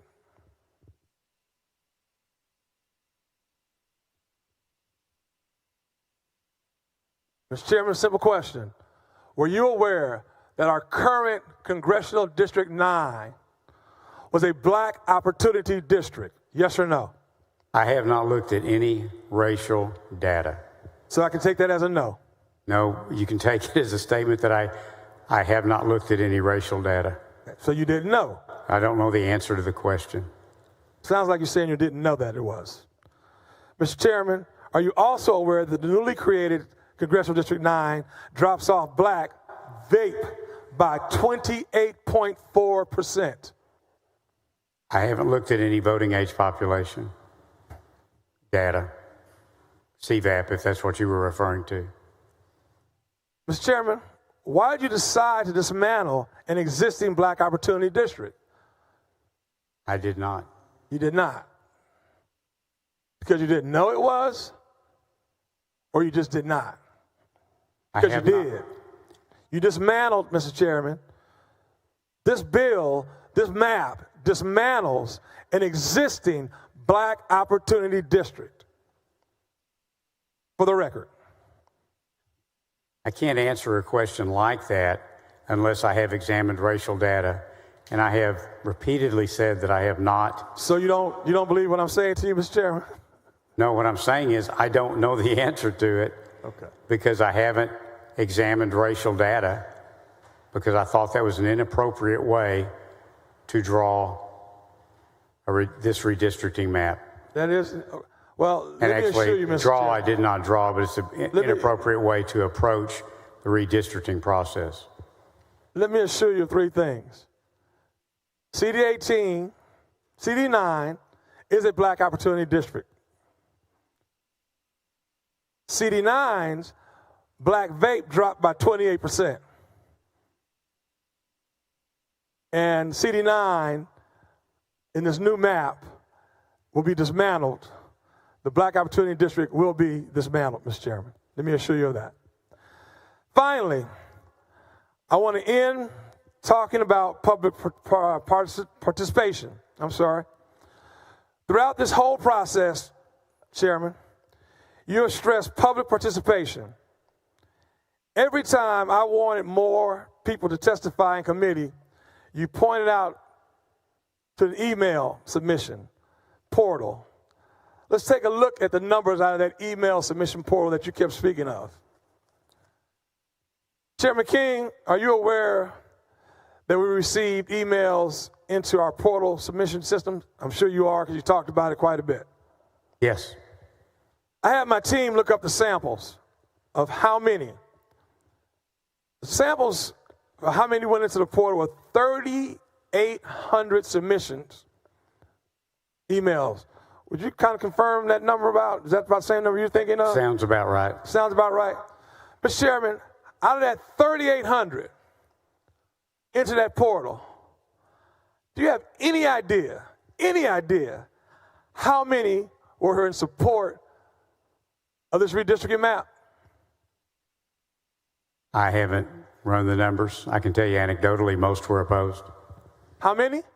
I can tell you anecdotally, I haven't added it up, but anecdotally, the majority were opposed. Were opposed, the majority. Well, let me tell you the right number. 44 people out of 3,821 that entered into that portal, there were only 44, not 4,400, 44 people were in support of this redistricting map. There were 3,739 against this map, Mr. Chairman. That means that 97.8% of the portal submissions from an average Texans against redistricting, and only 2.2% are for it. Maybe I'm going to repeat that for all of my colleagues in this body. 2.2% of Texans that responded in the Texas portal were in support of this redistricting bill. We're elected to represent the will of the people. The people have obviously spoken. Then damn it, why are we passing this bill? If only 2.2% of Texans supported it.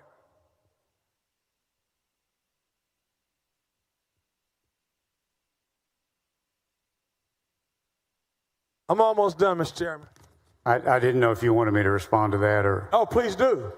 But no, I was just going to say, and of the witnesses that testified too, there's no question that Democrats are not in favor of this map. That was very clear from the testimony in the portal because it elects more Republicans.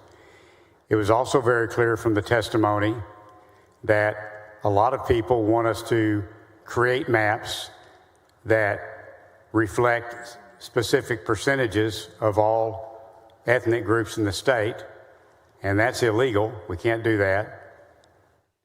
And it was also very evident that a lot of the witnesses wanted a more compact map. The map we've drawn is more compact, but it is going to, I think, elect more Republicans. And it's clear that Democrats and the majority, the vast, vast majority of those who testified, clearly Democrats, it's very clear that they did not favor a map that elects more Republicans. Mr. Chairman, that may sound good to you, but party affiliation was not even mentioned in that portal. Okay? But that may sound good to you. You keep repeating something, you start to believe it. So let me move on.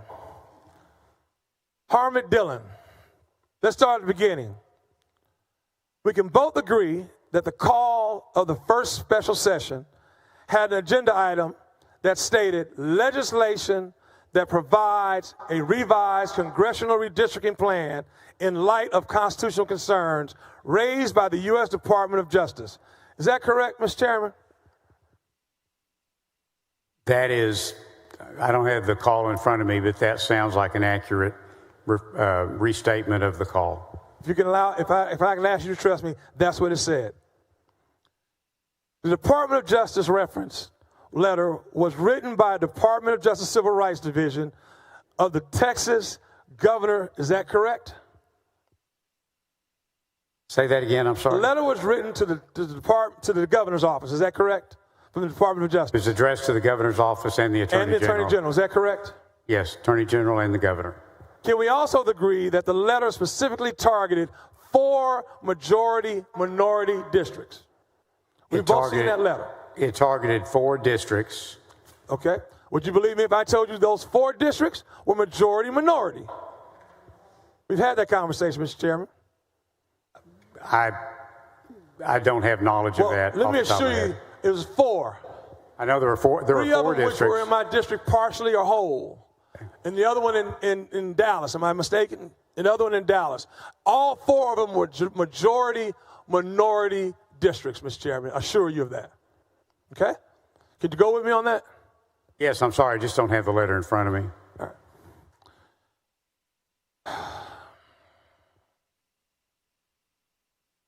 Can you tell me who the letter was written by, Mr. Chairman?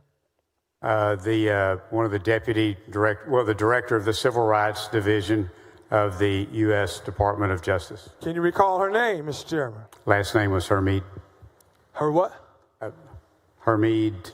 It's Harmon Dillon, Mr. Chairman. Yeah, Harmon Dillon. I'm sorry. Thank you. Harmon Dillon. First name Harmon, last name Dillon, Mr. Chairman. Will you agree with me on that?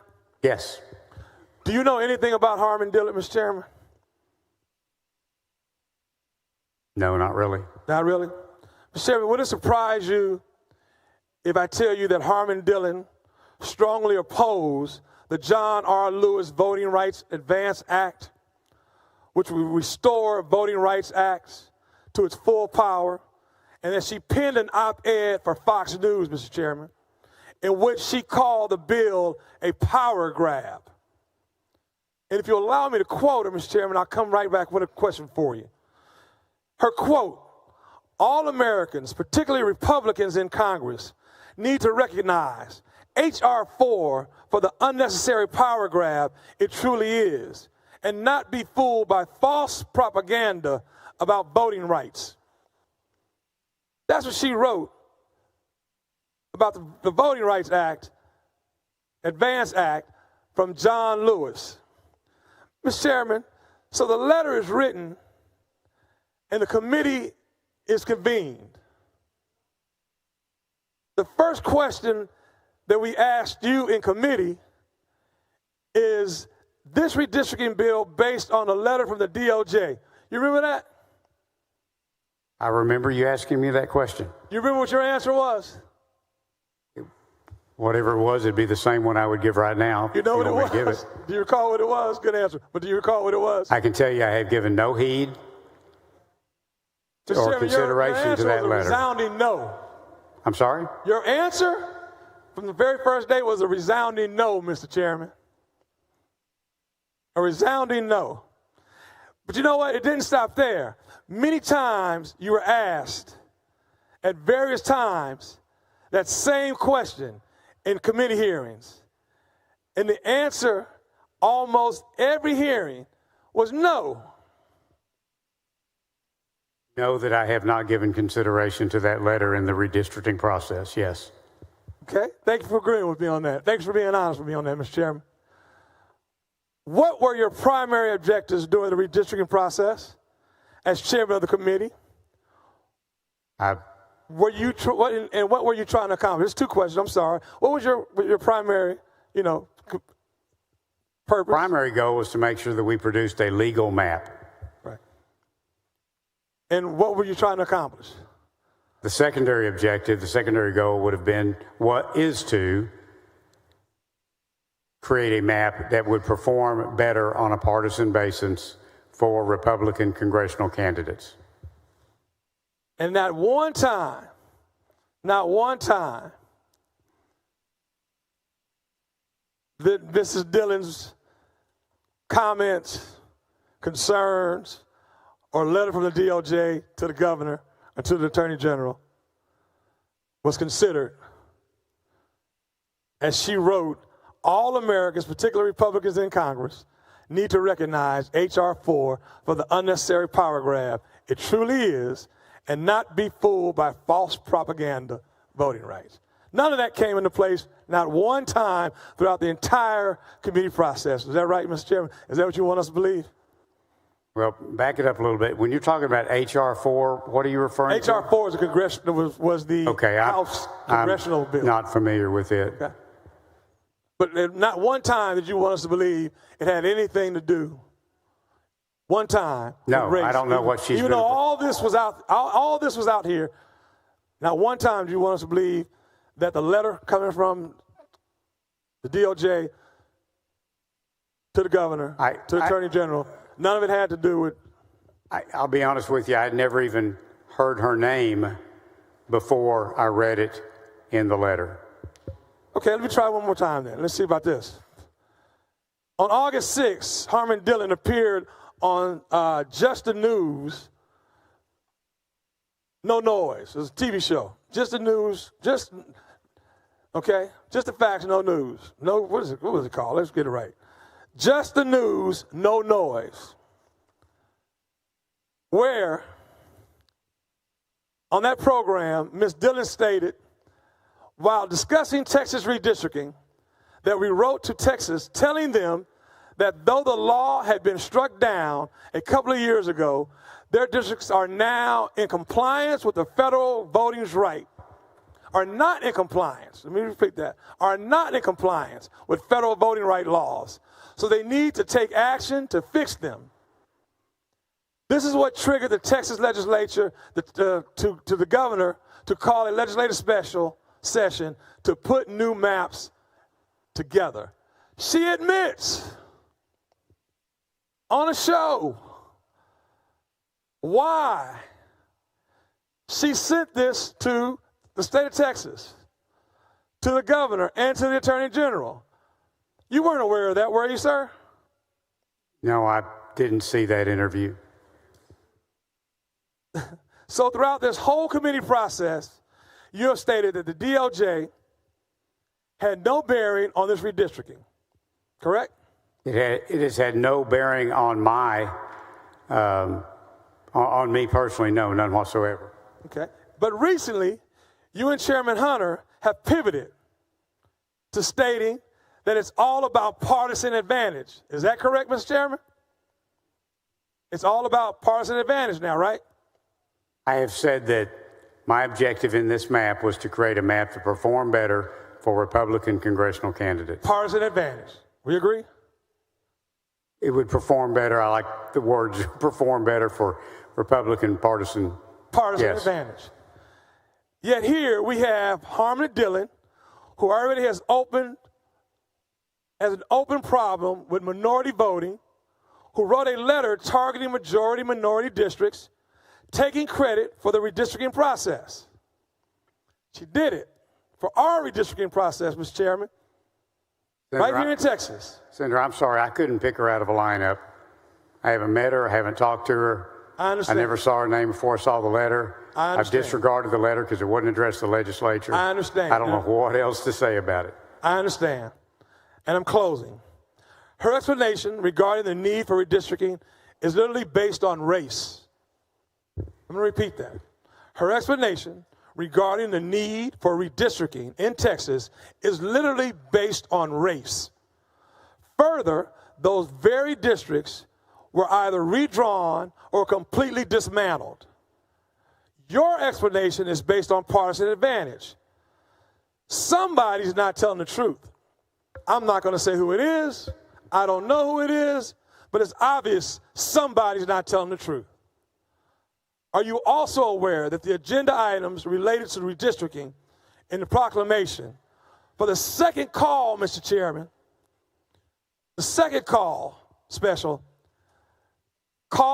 session got rid of the reference to the DOJ letter? Let me say that again so my colleagues can understand, Royce. The second call letter, it got rid of the DOJ letter. It was nowhere in the picture. Is that just a coincidence, Mr. Chairman? I honestly hadn't noticed that until now. I haven't read the second call. I just knew that congressional redistricting had been placed on it, and once it's placed on it, it's a very general topic for the Senate. I close with this. I find it very interesting. There's a lot of coincidences going on here that we said from the very first day. That when you and Chairman Hunter start calling this, a partisan advantage move, and then in the second call, the special second call, it didn't make reference to the DOJ letter.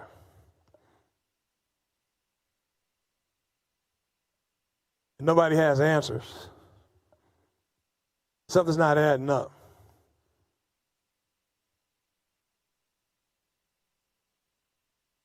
I coined the phrase rigged districting throughout this process. This whole process is a sham. This whole process is a farce. And it will forever be called rigged districting. Thank you, members. Thank you, Mr. President.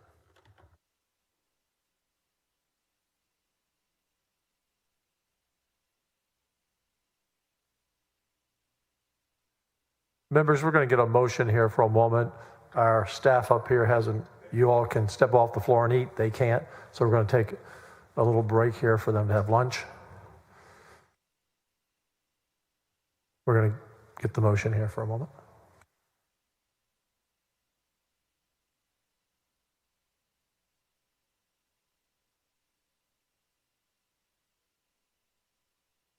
Chair recognizes the Dean of the Senate. Thank you, Mr. President. I move that the Senate stand in recess for 30 minutes until 2:30 p.m. today, Friday, August 22nd. Any objection? Please, everyone, be back on time at 2:30. We have a long way to go. Senate stands in recess until 2:30.